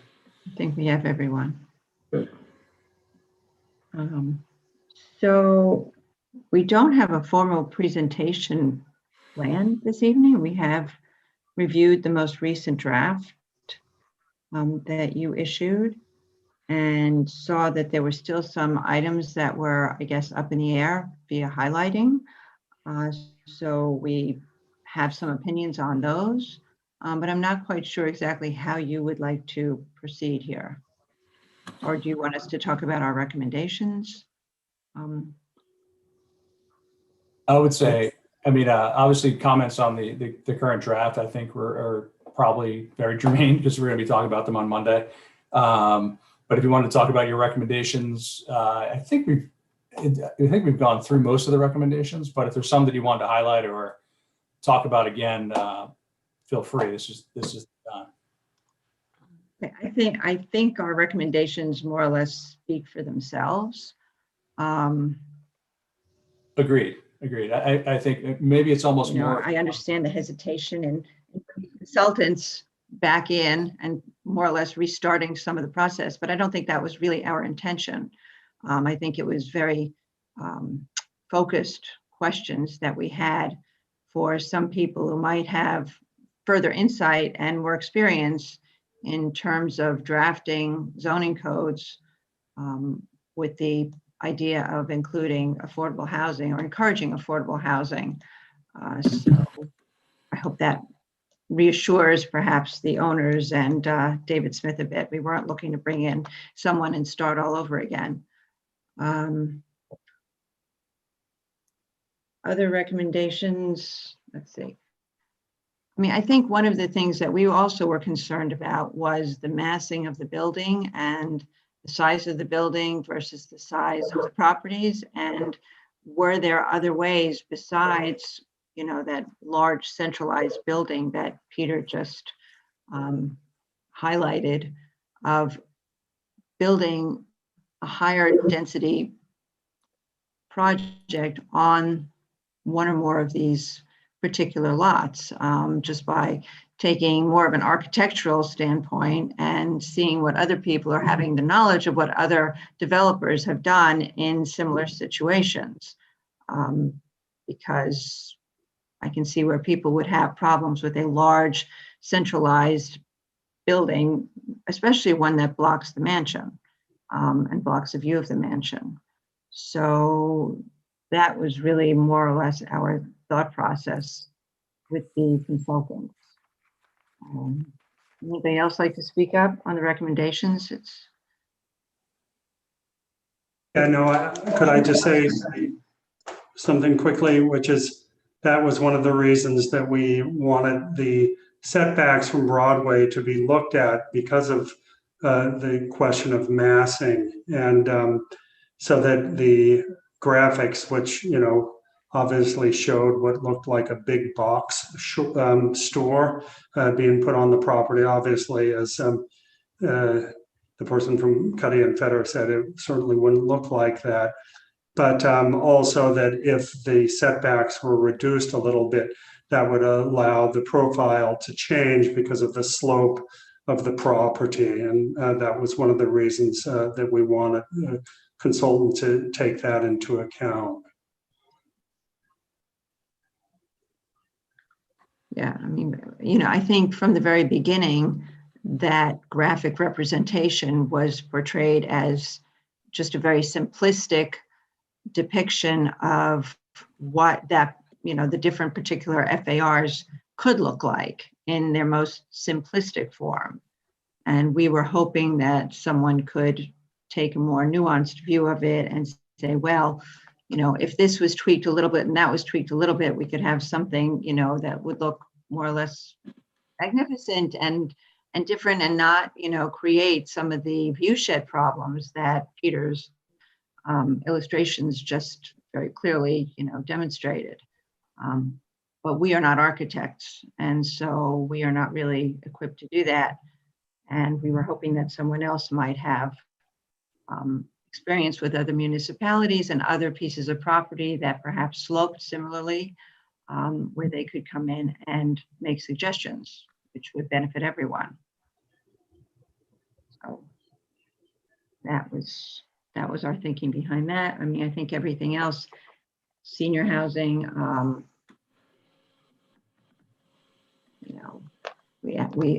we encourage age-restricted senior housing for some of the property, perhaps, not necessarily all. We would like to see that to be fair and affordable as well. We support the development of rental housing because clearly rental housing is something that is in very short supply in the village of Irvington. We recommended strongly that the density bonuses for moderate income units be adjusted so that they are for 80% AMI for rental properties and only up to 100% for homeownership projects. That's, I think, where the need is, and I think that's where the developers start losing money. So that's where I think a bonus would really be valuable. And let's see. We strongly think that the mansion should be preserved, but reading through the proposed draft, I mean, you guys have clearly, included as much probably protection as you possibly can. I think that building is quite lovely. I think the current owners have taken very good care of it. So hopefully whomever comes in would be respectful of that and find a way to use it. I mean, I'm sure in a residential community, there are many ways of using that mansion to its benefit. And finally, requiring that any new multifamily housing be built to LEED Silver or higher standards. I mean, that is in New York State, I won't say a requirement, but I think affordable multifamily developers are very used to building to LEED standards. It's more or less the standard for receiving tax credit financing. And so it's really not hugely onerous. I've also been told by friends who are architects who work in the LEED and passive house industry that the LEED requirements have been adjusted, so they are no longer nearly as onerous as they used to be. I don't know the process of getting the LEED certification. I don't think that they've relaxed the standards of the LEED program, but we feel strongly about that. That's important. The rest of the world is moving in that direction, and there's no reason we shouldn't, especially for a large structure, which will have a large impact. And it also benefits any residents who will be living there in terms of their monthly costs. So am I missing anything? Everyone's frozen on my screen. Can you hear me? Yeah, We heard you. yeah, we can hear you. If I could just add one thing, this is a non-substantive, not a recommendations, but we have a couple little minor tweaks of some of the language that are just more typo oriented. We'll try to get that to you tomorrow. Okay, great. Always helpful. Can I ask a question? And it relates to the income levels for the moderate income units. So I understand, where the housing committee is recommending, and I know the board, wants to talk about that tonight amongst themselves. It's as part of this meeting. But we, from what we heard from at least one of the persons that you brought in to the February meeting. So when we from Sadie, she used the term the missing middle, and it's that area between true affordability, with a capital A, and market rate, and that there's a loss of those types of units very often in communities. So but then the area of debate is, well, what is that middle? It's a pretty wide range. It can go anywhere from 80%, up to whatever, 120, 150, whatever. And so one of the points she made in her presentation, and then I had a brief follow-up discussion with her, was that not only do you have this middle that's fairly wide, so it's hard to really pinpoint the number that you're trying to go after, but you also need to take into account what the underlying income numbers are, not just in Westchester County, but in Irvington particularly, so that Irvington's numbers are generally higher than the countywide numbers. So whatever percentage you pick will be different levels of affordability depending on who is targeted for that housing. So if it's an existing Irvington resident, the income numbers in Irvington are higher. So therefore the percentages that you're targeting have a different impact. It was a subtle point, but I don't know whether any of that was part of your discussions and in how you're and where you ended up with your recommendation on the moderate income. So you're recommending 80 and 100 for your target percentages, but I didn't know if any of the the local income numbers entered into that, or if you had any other insight on that. We did not discuss local income numbers, and I wasn't under the impression that local income numbers come into play so much because it's a Westchester County. So I think HUD has national AMI numbers, but there are certain areas where they allow exceptions because the income levels of that area are so out of whack with the rest of the country. And Westchester County is one of those areas. So Westchester County has its own AMI. And I have never heard about any adjustments being made for particular municipalities within Westchester. I may be wrong. No, not at all. In fact, I probably didn't express it very clearly, and I apologize for going around in circles on it. But It's not the point, Larry. Yeah. it's not a formal process of comparing, percentage of income to what the local Irvington numbers are, but it effectively changes the affordability level when you compare it to the local income numbers. So 80% of Westchester County income, which is the formula that you're supposed to use, is a different number than 80% of the Irvington local number. So, so Larry, if I agree with Deb, we didn't really talk about that. If your point is that if you set it at where we've suggested be set, that it precludes people in Irvington because Irvington income rates are so high, we didn't talk about that, and we can go back and consider that. But we did look at the countywide numbers, which we've added into our recommendations, and I think at least so. That's I think yes, that's the no, best that's response. that answers my question. Thank you. Can I make one comment on that? If part of our purpose of the zoning is to promote a diversity of housing, which is what the zoning starts out at. Yes, I'm very aware that the income levels in Irvington are generally higher than in a lot of other sections of the county. I would venture to say that the reason for that is the zoning that's been in existence for the last 40 years. And the reason our income levels are higher is because in order to afford to live here, you need a higher level of income than you do in another part of the county. So therefore, those people with slightly lower incomes have not been able to afford to live here, which is specifically some of the diversity, particularly of workforce individuals, that I thought that the village was seeking to have. People who are, beginning teachers, families starting out, employees of the village, and workers who work in the businesses of the village. So they're not residents, but if you would look at those people and their income levels, I think that would start to mirror more the Westchester County numbers. So my first thought about that, Larry, is you're right.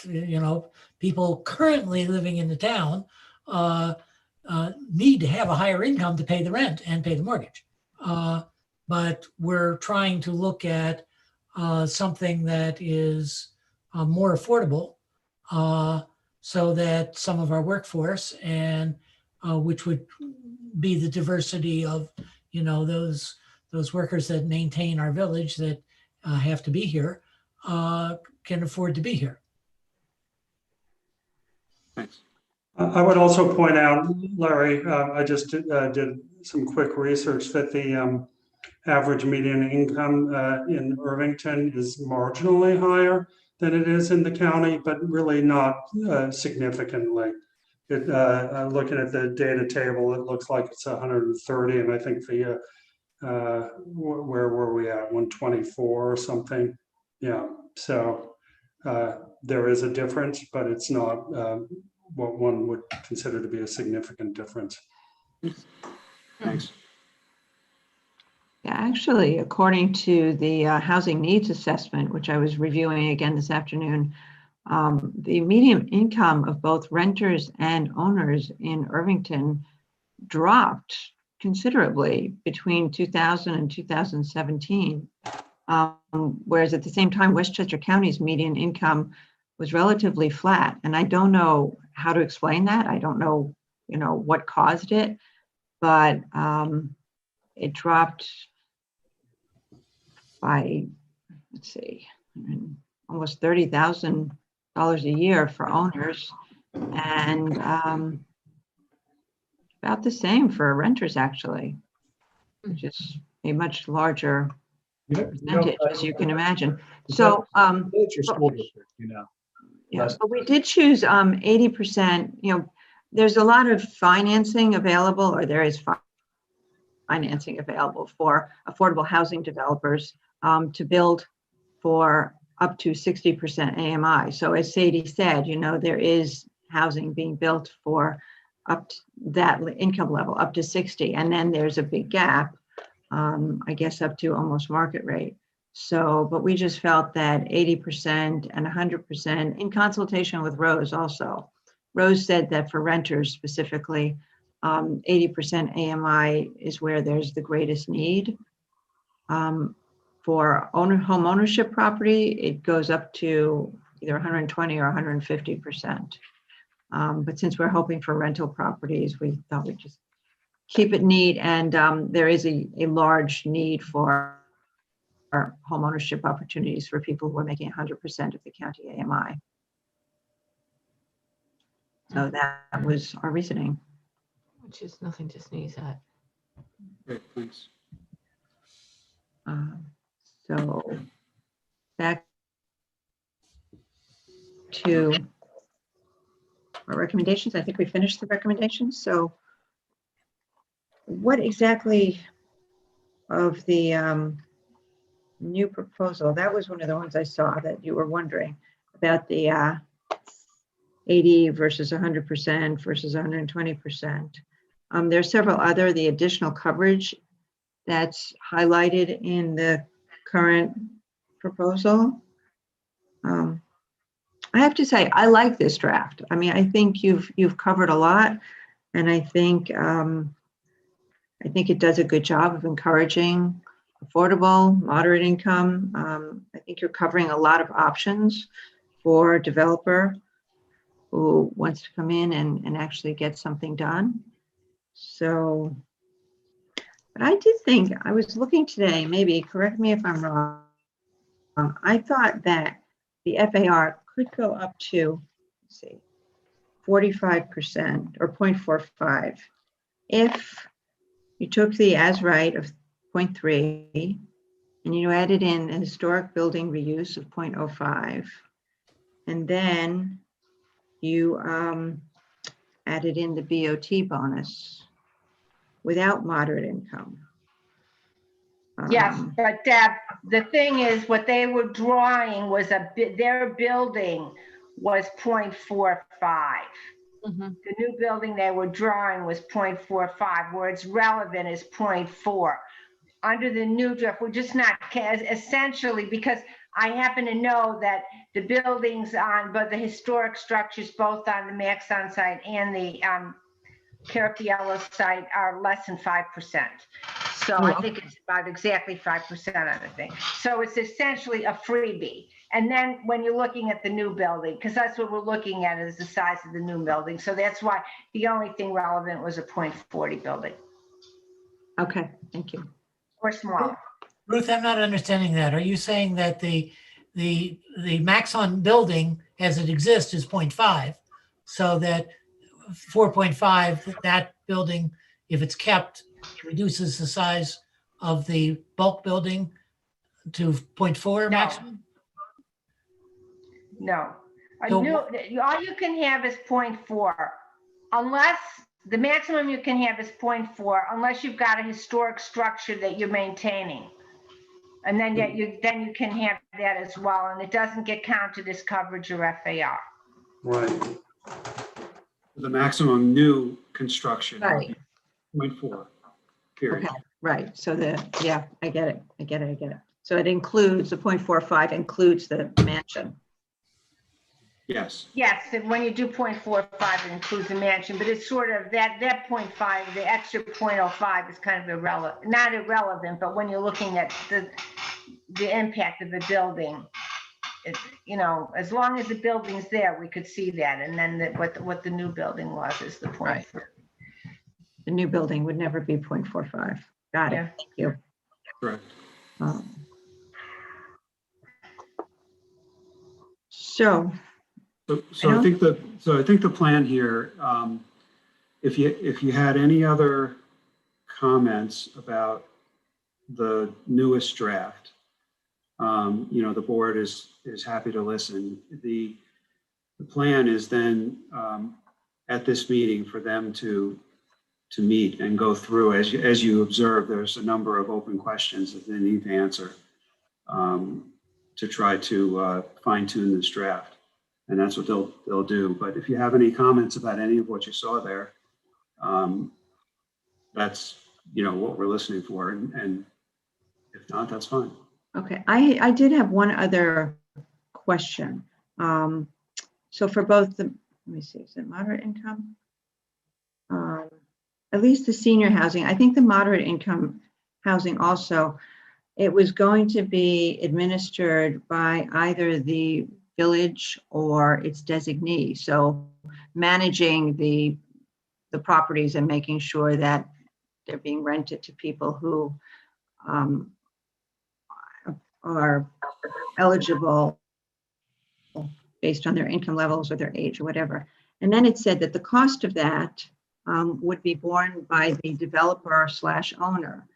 But I was wondering what you would do in the case of a condominium. So say it's all for sale property and that they are sold to 62-year-olds and up, or sold to moderate income families, and then it was a condominium association. And were you envisioning charging the condominium association for the administrative costs?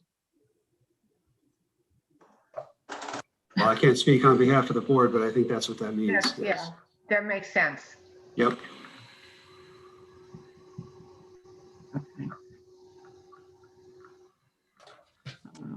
Okay, so are we ready, Larry, then, are we ready to go over it with the board then? I think so, unless there's any other questions or comments or. You know, one other thing that Chet actually picked this up. Nowhere in here does it say what the maximum allowable income is for the moderate income units, or how that was going to be determined. So it talks about what the cost of the moderate income unit would be, and that it wouldn't be more than 30 or 33% of whatever the AMI is.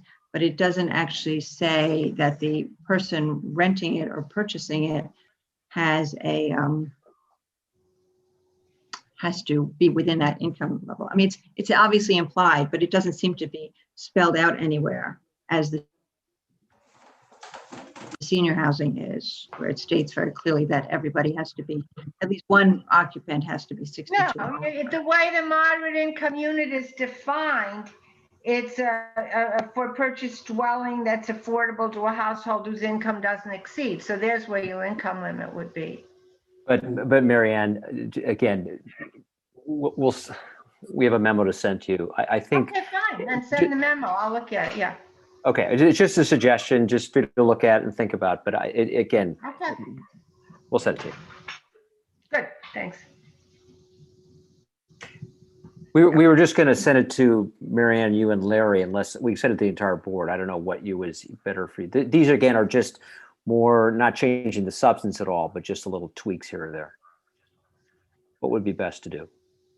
It doesn't matter. We'll circulate it. So if you want to send it to both me and Mary Ann, yeah, well, it'll get circulated anyway. Great. We'll do that hopefully tomorrow. Okay, good. Yeah, Okay. that's it. All right. Well, I appreciate you guys joining on to the meeting. Thanks for all your help this whole time. So Yeah, thank you for inviting us. Yeah, thank you guys. Thank you. you very much. Right, well, Thank you. Thank you. All righty. So give me a second here and I'm gonna get everything situated. Hold on.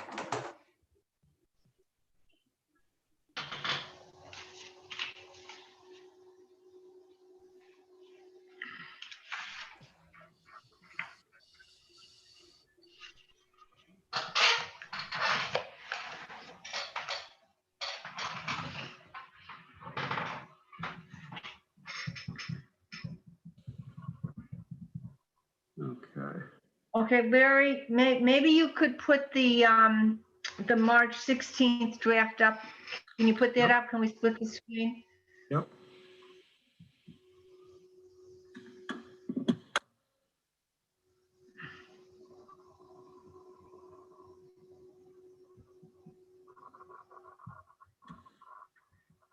Okay, we'll just go from the beginning. Larry, go to page 2.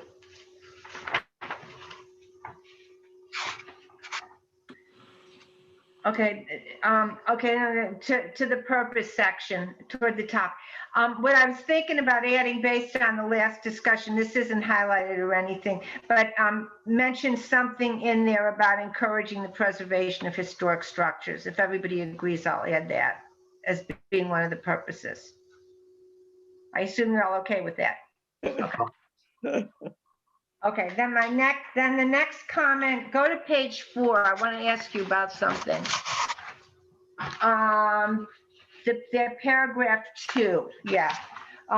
See, notwithstanding this section, no buildings or whatever shall be permitted nearer than 250 feet to the Broadway right of way.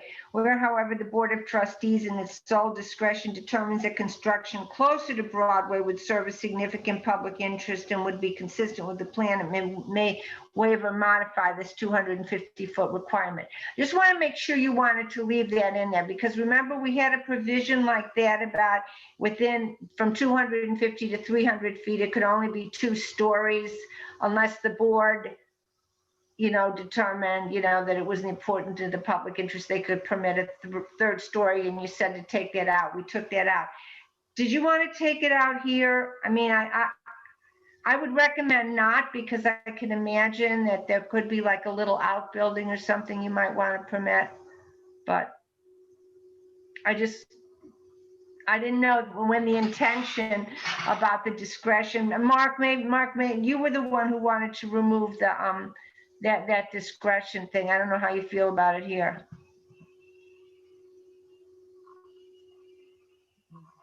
Did we lose Mark? Because he's not on. Oh, there you are. Okay. What was the discretion thing? I'm sorry. Okay. Look on number 2 there, where it says the building can't be closer to 250 feet to Broadway. Where, however, the Board of Trustees in its sole discretion determines that construction closer to Broadway would serve a significant public interest, blah, blah, blah, it could waive this requirement.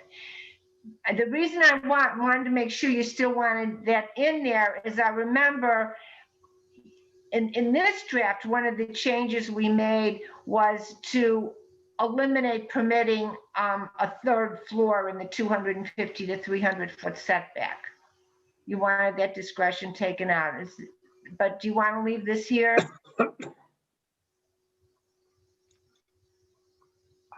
I personally am not in favor of allowing construction closer to Broadway.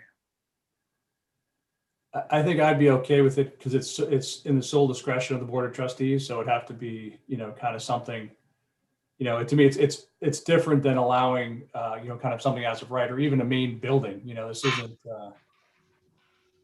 I think personally, I'm okay with it. Let's say somebody wanted to construct a building, but they could keep it lower by going a little bit closer to Broadway or something. This would give you the discretion to let you do that. Yeah, but you're also just increasing the coverage overall. Right, I'm not sure that's an example I would use, but I would still like the discretion to be able to do it. So I'd be inclined to leave it in. Okay, so let's just leave it be. Okay. Well, have we heard from there's 2 other people on the board that haven't said their opinion one way or the other. I've already said I'm not really in favor of it because I think that there were environmental and aesthetic reasons for setting that boundary. Well, I don't know. I was looking at the part, the would be consistent with the comprehensive plan update. So you'd have to assume that a future board, any board would read that carefully and be sure that it was consistent with the comprehensive plan. So it couldn't be for some frivolous reason. So I think I like the flexibility, but I hear what you're saying, Mark, about, there is some danger that it's really terribly misused, but I guess the controls on it would push me to say leave in that flexibility. I guess, but it seems to me that it can also be a leverage point for a legal challenge. Yeah, whether No, it's it's there's not- no it's option not- to you know, change whenever that. Mark, whenever something's in the board's sole discretion, any legal challenge is like a real uphill battle. I mean, because if it's in your discretion, it's just sort of like, zoning, nobody can challenge you deciding to rezone something unless it's arbitrary or something like that, or, you did violative of, equal protection, things like that. But so I wouldn't worry about litigation. I mean, that not on a point like this, but that doesn't mean there's no reason, otherwise that you want to take it out. How about Janice? I agree with leaving it in. I think that we can't foretell every possible circumstances, and this just gives the board in its sole discretion, but it has to be significant public interest and consistent with the comprehensive plan. I think those two conditions, this just gives us a little play in the joints, and it's good to leave it in. Yeah, that's where we were before on it. Okay. All right, that's why, Mark. Okay, Larry, go to page 5. All right, on the coverage thing, the reason I have that principal and accessory buildings, not including driveways, parking areas, walkways, retaining walls, is the way the code is interpreted now. A building is described as, and essentially anything on the ground. And so just to clarify that we don't mean absolutely everything. I just put that in to make it clear. Same thing with the how net buildable site area is defined. Okay, then Well, driveways and parking areas are not included anyways, correct? Normally? Yeah, they are, except for single family houses. They are included, yes. But they're considered coverage. It's just for single family houses, it says driveway shall not be included in coverage. Were that not there, they would be included. But parking areas are included. Yes. In coverage normally. Yes. Okay, go to paragraph 3. This is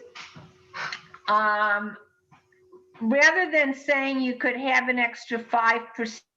Oh no, an extra 5% for a historic building. It doesn't count. Essentially, it just doesn't count as coverage or as FAR. Otherwise, it got got a little bit awkward. And the reason I took out the word lot is you're not only talking about lot coverage, you're talking about building coverage. If you allow greater building coverage, 5% greater building coverage is going to be 5% greater lot coverage. So just say coverage in general. And then because we're not counting it, I did put up to a maximum of 5%. And that's okay. That the mansion on the Carafiella property is about 5%, and the stone buildings, all of them combined on the Carafiella property, are less than 5%. So it would cover anything. Okay. So the main thing here. Could I make a comment here? What? Can I make a comment? Yeah. Sorry. I think as I'm reading that really carefully right now, I think when we looked at whether or not we also use the term local landmark, this is saying it's determined by the Architectural Review Board to be of local historic significance. But if the village has already called something a local landmark, shouldn't that be in there to not just leave it up to the Architectural Review Board? I think we did the same thing in some other document we worked on not too long ago. Okay, so you could say the adaptive reuse of any local landmark or any existing building. Right. Okay.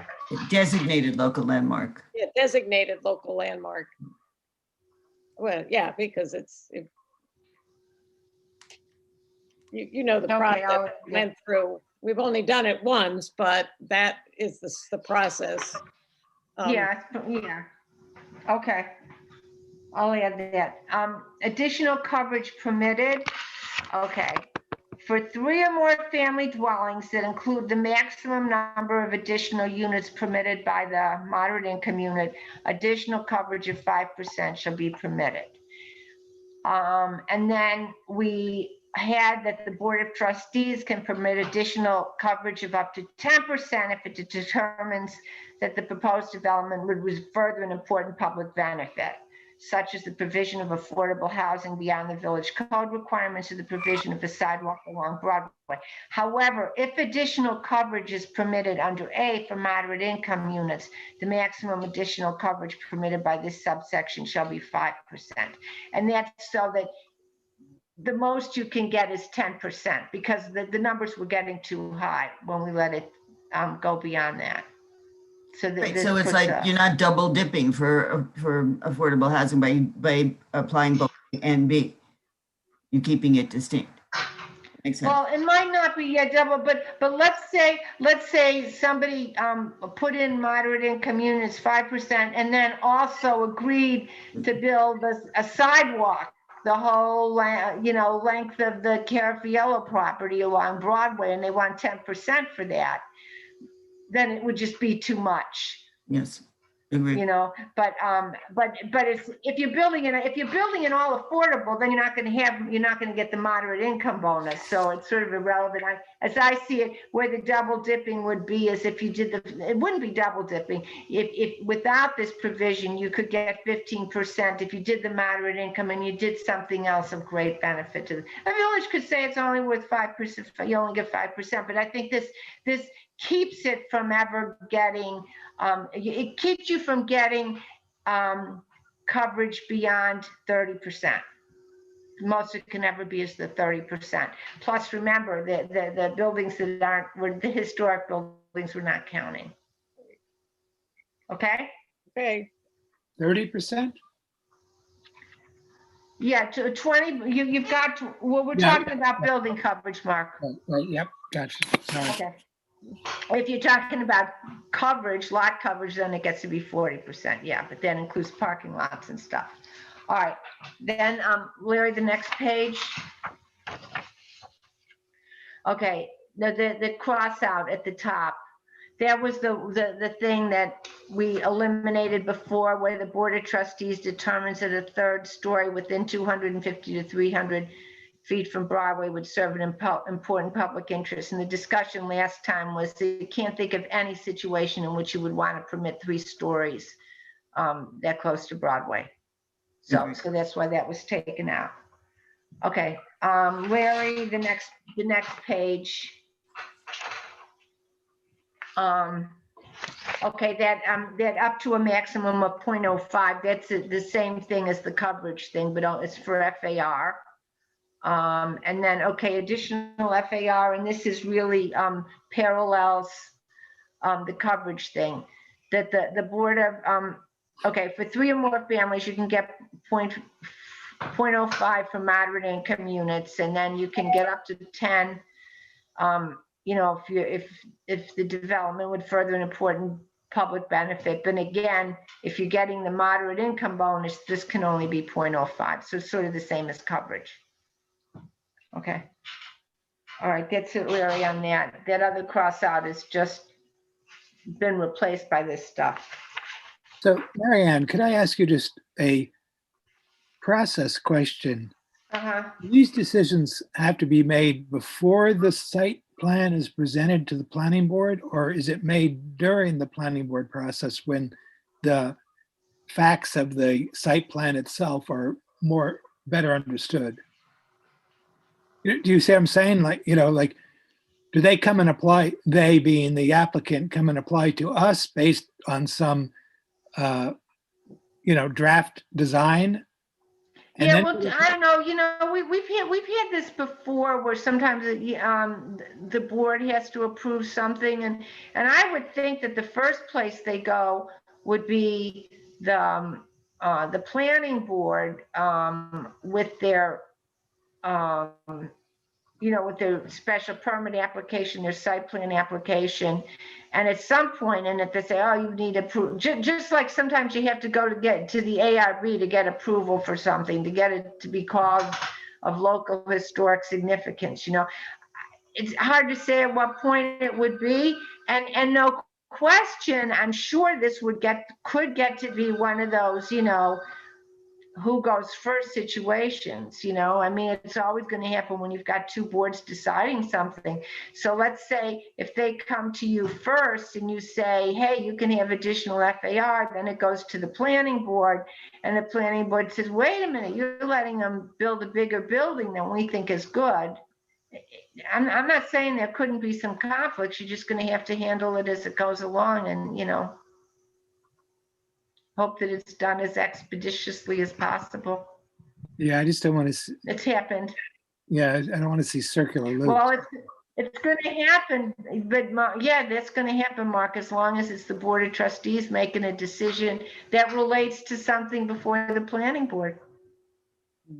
I mean, the only way to eliminate that is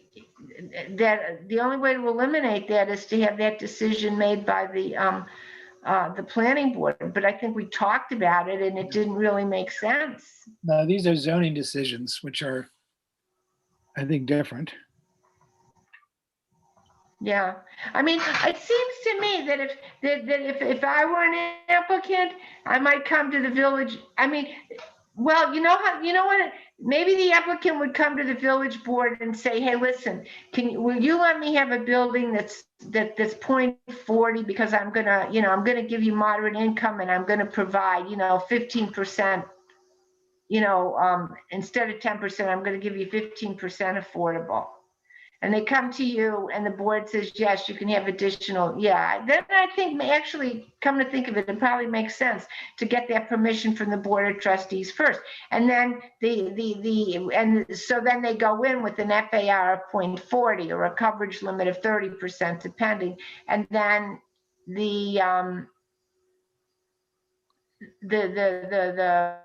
planning board deals with that. Actually, when I think about it, it probably does make sense for them to go, but I don't think that process has to be in the codified. Okay. I would hope, whoever represents the applicant could figure out the most sensible way. And the other thing, I suppose, is, when the Board of Trustees approves a higher FAR, I mean, they still have to meet all the other requirements of site plan approval, but Well, sure, exactly. They may not be able, the applicant may not actually be able to match all of the limitations. Right. Right? Okay. All right.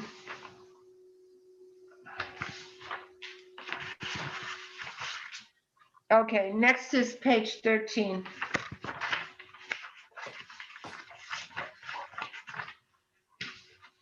And this is the, 80, 100, 120, our debate.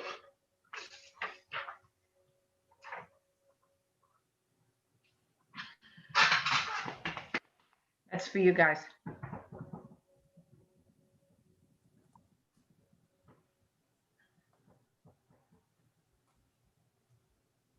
Larry? Which Larry? Oh, I'm sorry, Larry Schopfer. Maybe your discussion with Sadie would be helpful here. Sure. So like I mentioned a little bit earlier, I did have a chance to talk with her since she made a presentation to the board back in February. And, you know, she went out of her way to mention that there are multiple levels and multiple types of incentives that the board should be prepared to consider when they're trying to incentivize something like moderate income housing. Obviously, affordable housing has various funding mechanisms. Market rate is market rate, but that area in the middle is challenging, and that you as a board shouldn't be relying on just a magic density bonus and that will solve all the problems. What she suggested is that you come up with a density bonus that you're comfortable with, and obviously those are the numbers that are in front of you. But that you should also be prepared that down the road there may be need for some sort of a tax abatement, and I can't talk about the legalities of that. That would have to be explored, but you should be prepared to somehow incentivize the taxes that are paid by the development. And also you should be prepared to possibly do public improvements to support a moderate income development. That those three areas, that the density bonus coupled with the other two areas that I mentioned, are commonly the areas that are pulled together to bring a project to fruition. So the moral of that story was that it really she felt that by addressing either 80/100, which is obviously what's in one of the bracketed questions here, or 100/120, that whatever you choose is you're in the ballpark of where you should be. There's no right answer to it. You have to do what you think is right for the community and for what you're trying to achieve in this zoning. And in any event, you'll probably be introducing some sort of other incentive to try to make a project go in this missing middle area, as she called it. So, I mean, I don't know if that sets it up enough for you, but you should definitely focus on this number tonight, but know that, that there's not a right answer, that there's not a wrong answer to this. You don't need to study it further and analyze, this zoning versus zoning in other villages to try to come up with the quote right answer, because there really isn't one. You're in the ballpark is what she reassured me. And so that was the moral of the most of the discussion that I had with her. So Larry, would it be fair to say that the amount of other incentive that the village would be considering would be higher if we chose 80, 100 versus if we chose 100 and 120? That's number one. That's comment number one. And comment number two is, I think that's a good example of, I think it's Tom said right from the beginning that there needs to be some will on the part of the board. If you really want to get this done, there has to be some additional, willingness to incentivize this. So I think those are all good points. Yeah. So a yes to your first point is, there is that relationship. Is it a straight line relationship? Is it a formula you can look up in a book? No, not really. But it's fair enough to think that. There's certainly a relationship there. Yeah. So in other words, for our zoning decisions, I mean, this is the decision in front of us here, but what you're bringing into our thinking is what Sadie discussed as other things. In other words, these incentives might not incentivize a developer to do this. Is that a good way of saying it? Yeah, exactly. And Incentivize enough, right. Right, and that was the point, you know, at various discussions that you've had over the past several months, you've often wondered whether this type of incentive is buildable or is a real incentive that would be taken advantage of. And so that's kind of led to your questions about, well, okay, where should the number be? And if you lean more to the higher side, it becomes more buildable. But the reality is, you're probably going to be making up some sort of a difference. If you or a future board is committed to building this type of housing, you're probably going to be involved in providing support to a project to make it happen. And so you can't get the answer really wrong. You just have to think. But you know, and I'm not saying it's the be all and the end all, but we got these numbers from from a developer, and who believed, who understood what the interest was and believed that he had proposed, I think, even a higher range, and the board went with the 120. So it isn't like you just made them up. That's my point. The numbers weren't just made up. So I have a question that maybe it's obvious to everyone else, but I haven't really. Why is it always 20% different? I mean, in other words, if we wanted to, okay, my argument would be maybe rentals should be lower, maybe rentals should be 80%, and maybe ownership should be 120. What would prevent us from doing that kind of thing? And what would be the net impact of doing that? I mean, with the lower rental figure at 80%, you're going to catch a lot more people who are not of the Irvington population, if we're saying that there is a big difference in income ranges. But then on the other side, if we go toward the higher end for the ownership side of things, then the project becomes more doable from a developer's point of view. Is there a magic in the 20%? That's what I'm trying to ask. I don't know the real technical reason behind it. It's not my area of expertise. Maybe someone on the housing committee knows for sure. I'm sure that it takes into account a relationship of what the costs are for rental versus what the costs are for home ownership, and keeps all of that in a ratio that makes the overall housing costs be somewhere around 33% of a person's income. So in other words, there's a formula way. There's a formula way of getting to that point where housing is in the vicinity of 33% of someone's income, and it's a different method of getting there based upon home ownership versus rental. I can't give you a kind of an expose on how that works. Then what if the down payment's involved too? Who knows? Sorry, Brian, I didn't hear that. Maybe the down payment's involved too. It's because you have to put money down. Something about the cost, that the expenses connected to ownership that are additional expenses, like you're mentioning, Brian, like down payments and things, and maintenance. Yeah. And maintenance, and things that happen as a homeowner. I don't think Mark's question is why should it be higher? That's pretty clear. But why 20%? Maybe there could be a bigger differential, like 80, 120. Why couldn't it be 40? Yeah, I'm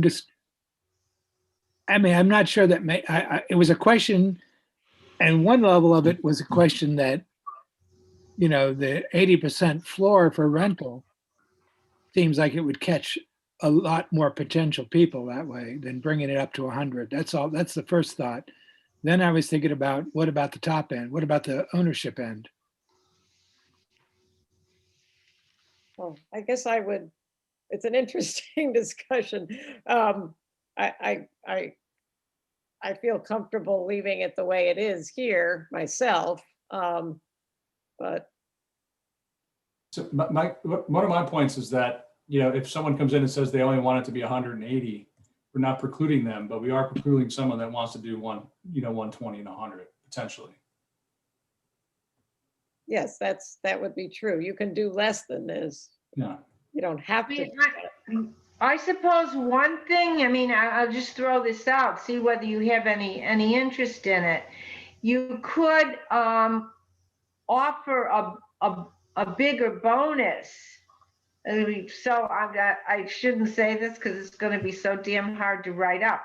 But you could, if you guys like it, let's say if you do 80, 100, you can get an extra 20% bonus.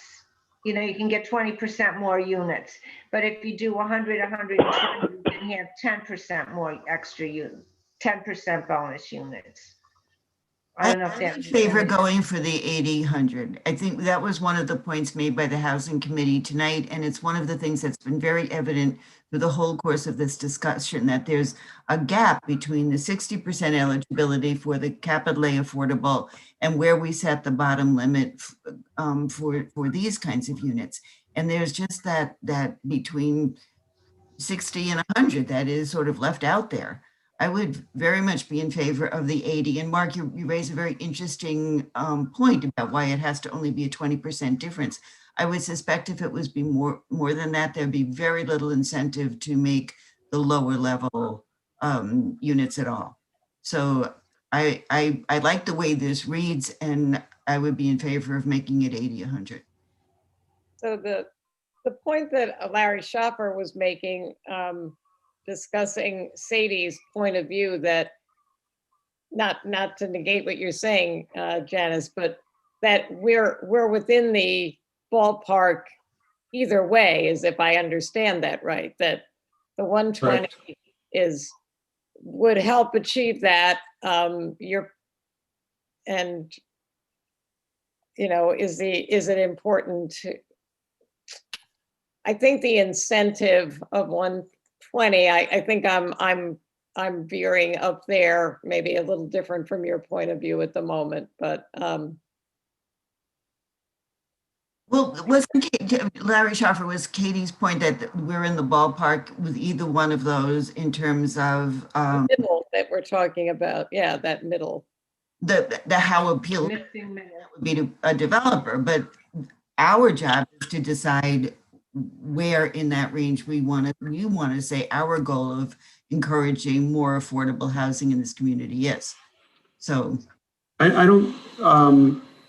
don't think she was really talking about it from the standpoint of a developer. She's not a developer personally, but I think her point was that anywhere within this range that we've been talking about meets a need in that middle area that is missing, as she called it. So she wasn't making any statements about whether it's better to be on the lower side of it or on the higher side of it. That's 100% completely up to you as you're discussing right now. But so it's really, the decision really comes down to where your personal preferences lie and what you believe is best for the village. You don't have to walk away thinking, did we get the right number? Did we not meet a proper need in the middle? You're in the middle, and it's where you belong in trying to do a moderate income definition. So it just comes down to what you think is right for the village.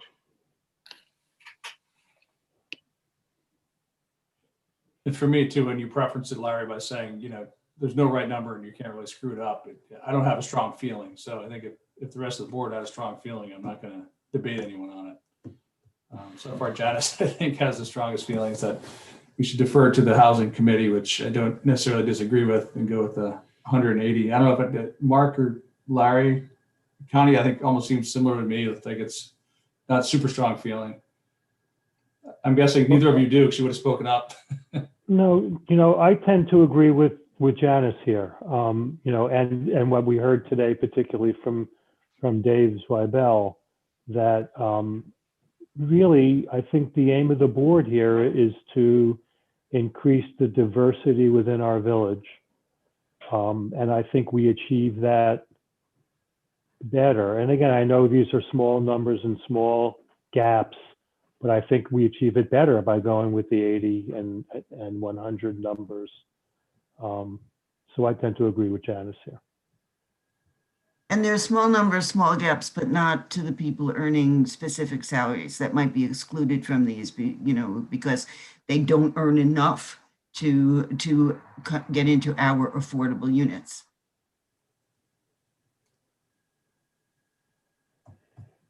Okay.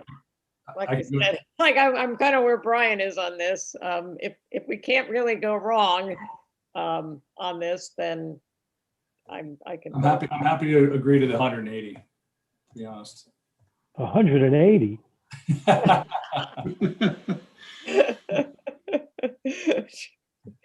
Okay, Mark, Mark, well, how about you? I don't see the problem in going low. I was just asking the other theoretical question. All right, okay, so I'll make that change. Yep, and All I right, think you then, still find out your answer, Mark, on that. Why that's what you can still find out the answer to your question on why that's the standard, the 20% gap. It'd be interesting if someone knows, yeah. Okay, then one other thing. All right, go to the top of 14, next page. I added that the additional unit shall be included in the total number of units for purposes of calculating the number of fair and affordable dwelling units. Yep. That you have to provide. I think that was the board's understanding. Then, when you do the calculations, I know this sounds so crazy, but I think we have to do it. We have to have a provision about rounding up, rounding down. So I've thought of language along this line where the number of additional units permitted is an odd number. The number of moderate income units must be rounded up. For example, if 5 additional units are permitted, 3 must be moderate income units. I mean, start doing the math. I think you have, because in other provisions in our code, you always have to go up. You have to go to the next highest number, where I think it should either, round up or round down. Do you agree? So that if you get 5 extra units,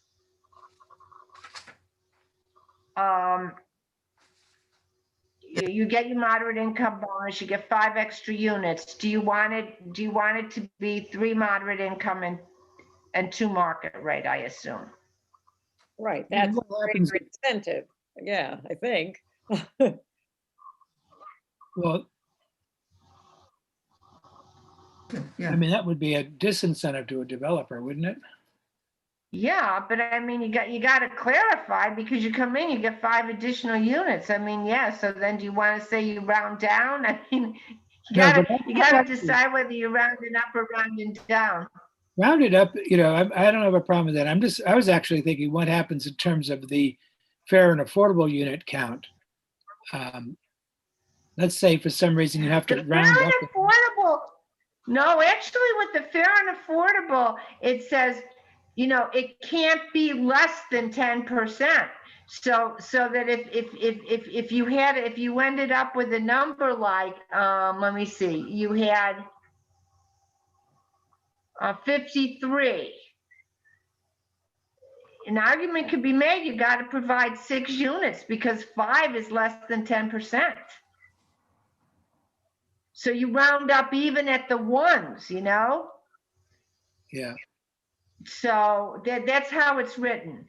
But anyway, I don't know that you want to do that here, and it seems to me that maybe that you just clarify and say you round up. Yep. Okay. Everybody agree? Yeah. Me. All right. I think that might be the end of the questions I have. So there's not a lot of changes. And so I would be able to have a draft for, if you feel ready to call for a public hearing on it, I can have the draft ready, Larry, for you to have it attached to the board agenda if you want to do that. Right, so we would we would renotice the public hearing. I mean, technically, there's still a public hearing on the agenda, but we wouldn't be, Yeah, we're going I to skip over that at the April 19th meeting, in fairness, you know, since the draft still hasn't been finalized. So, April 19th, we'll kind of announce that we'll be continuing the public hearing, renoticing it, which will then be held on May 3rd, right? Yeah, that you're having a public hearing on the new draft on May 3rd. Yep. Okay. On the new one, on your new draft, yeah. So that would be, there'd be no reason for people to, for the next actual meeting, they wouldn't be discussing this because it wouldn't be We have a on new the draft. agenda as the new one yet. Yeah. Okay, all right. Yeah, what I was planning on doing is making that clear on the agenda. I can't just eliminate the public hearing because you It would can be a little continue it. silly to discuss it. Right, so there'll be a note on there about that, to that effect. So when do people, the public, actually see the new draft? I'm lost here. They see it Monday. On Monday, it'll be attached to the. It'll be attached. We call for the Yeah, public like hearing. This weekend, I guess. So we could be getting letters, but they wouldn't be read at the 19th. We Is could it read them on that the, on we could read them on- Friday? we could read them on the May meeting. Yeah, I mean, someone could have a letter for the old public hearing. We wouldn't just throw them away. We definitely still consider them for sure. But And we can also hold them over. people would know what the draft is now from this discussion. Sure. That we just did now, so people can comment on where we are right now. There's only But there's 13 people viewers, attending. yeah. But they can listen later. Well, yeah. Well, wait, That'll be another wait. 5. I guess the other question is, is the board comfortable with those additional FAR and coverage numbers? I thought, Which part are you, wait, are we Yeah, going you know to what? discuss the Vidari drawings at all today, or are we just not discussing those? We could definitely, I mean, well, we had, Free to discuss whatever you want. right, Well, does anyone want to discuss those, or do we want to wait until we have hard copies in front of us? I think the hard copies would help, especially if we can get that 0.4, because I do think that I thought there was a difference between the 0.4 and the 0.45, in my opinion. Yeah, and under this draft, the 0.45 is really irrelevant. I didn't see that great of a difference from Broadway, or there's definitely a difference from Strawberry. From Strawberry Lane, yeah. But from, I mean, I thought they were pretty helpful, to be honest. yeah. But again, because without any kind of architectural Right. nuances, a 3-story flat wall looks a lot more aggressive than a nuanced architectural facade. Exactly. And to me, that was the worst case scenario. That was, there was no foliage, there was no, any kind of cover at all. And it was, to me, it was the worst design ever. Well, still, it was useful, very useful. And I think the isometric was very useful to show the placement on the terrain. The only thing that really struck me more than anything was that it really emphasizes the need for screening on the Strawberry Lane side. Yep. Absolutely. So it's something that we should probably, I guess, are we talking about it then at the next meeting? Is that when we have those documents in front of us? Or did we just talk about it? Wait a minute, but the screen, you have a screening provision in here. Can you read that screening provision from Strawberry Lane, please? I think Connie had asked about it earlier today, and I think it's pretty good language. Which page is it? I can go to it if you It's want. on page 8. A landscape plan shall be provided. Appropriate screening shall be provided between the proposed use and any adjacent uses. The planning board may require additional screening around parking, refuse community amenity areas, and any other site conditions it deems necessary to protect and enhance the visual character of Broadway and to minimize any adverse effect on the surrounding neighborhood. I think that language covers it. Yeah, agree. Yeah, very important language there, of course. Yeah, that's why I was asking. Yeah, Connie had asked about that this afternoon, and I think that says it about as well as you would want it to.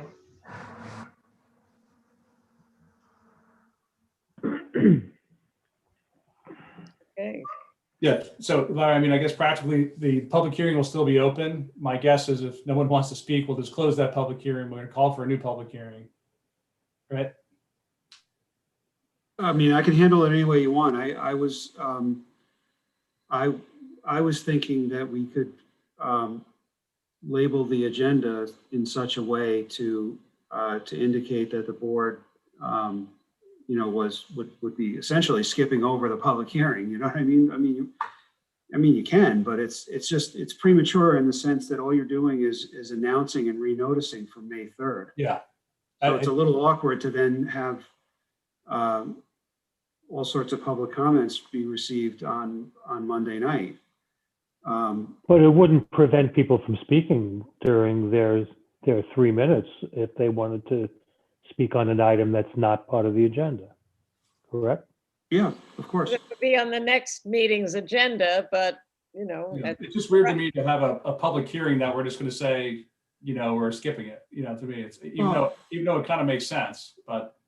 Yeah, no, I understand. It's awkward. I mean, we can figure out the Okay, this is, yeah, we know the intent. I think we can work this out. Yeah. Okay. Well, but what's the point about, okay, I'm just going to ask this and then, Larry, you tell me I'm being silly, but why don't we, if you're going to have to renotice, then why don't we close the public hearing now and reopen it for April, whatever it is, April 1st, April. No, May 3rd. Yeah. May 3rd, right. So you can't, because this is just a work session and you can't take any actions here.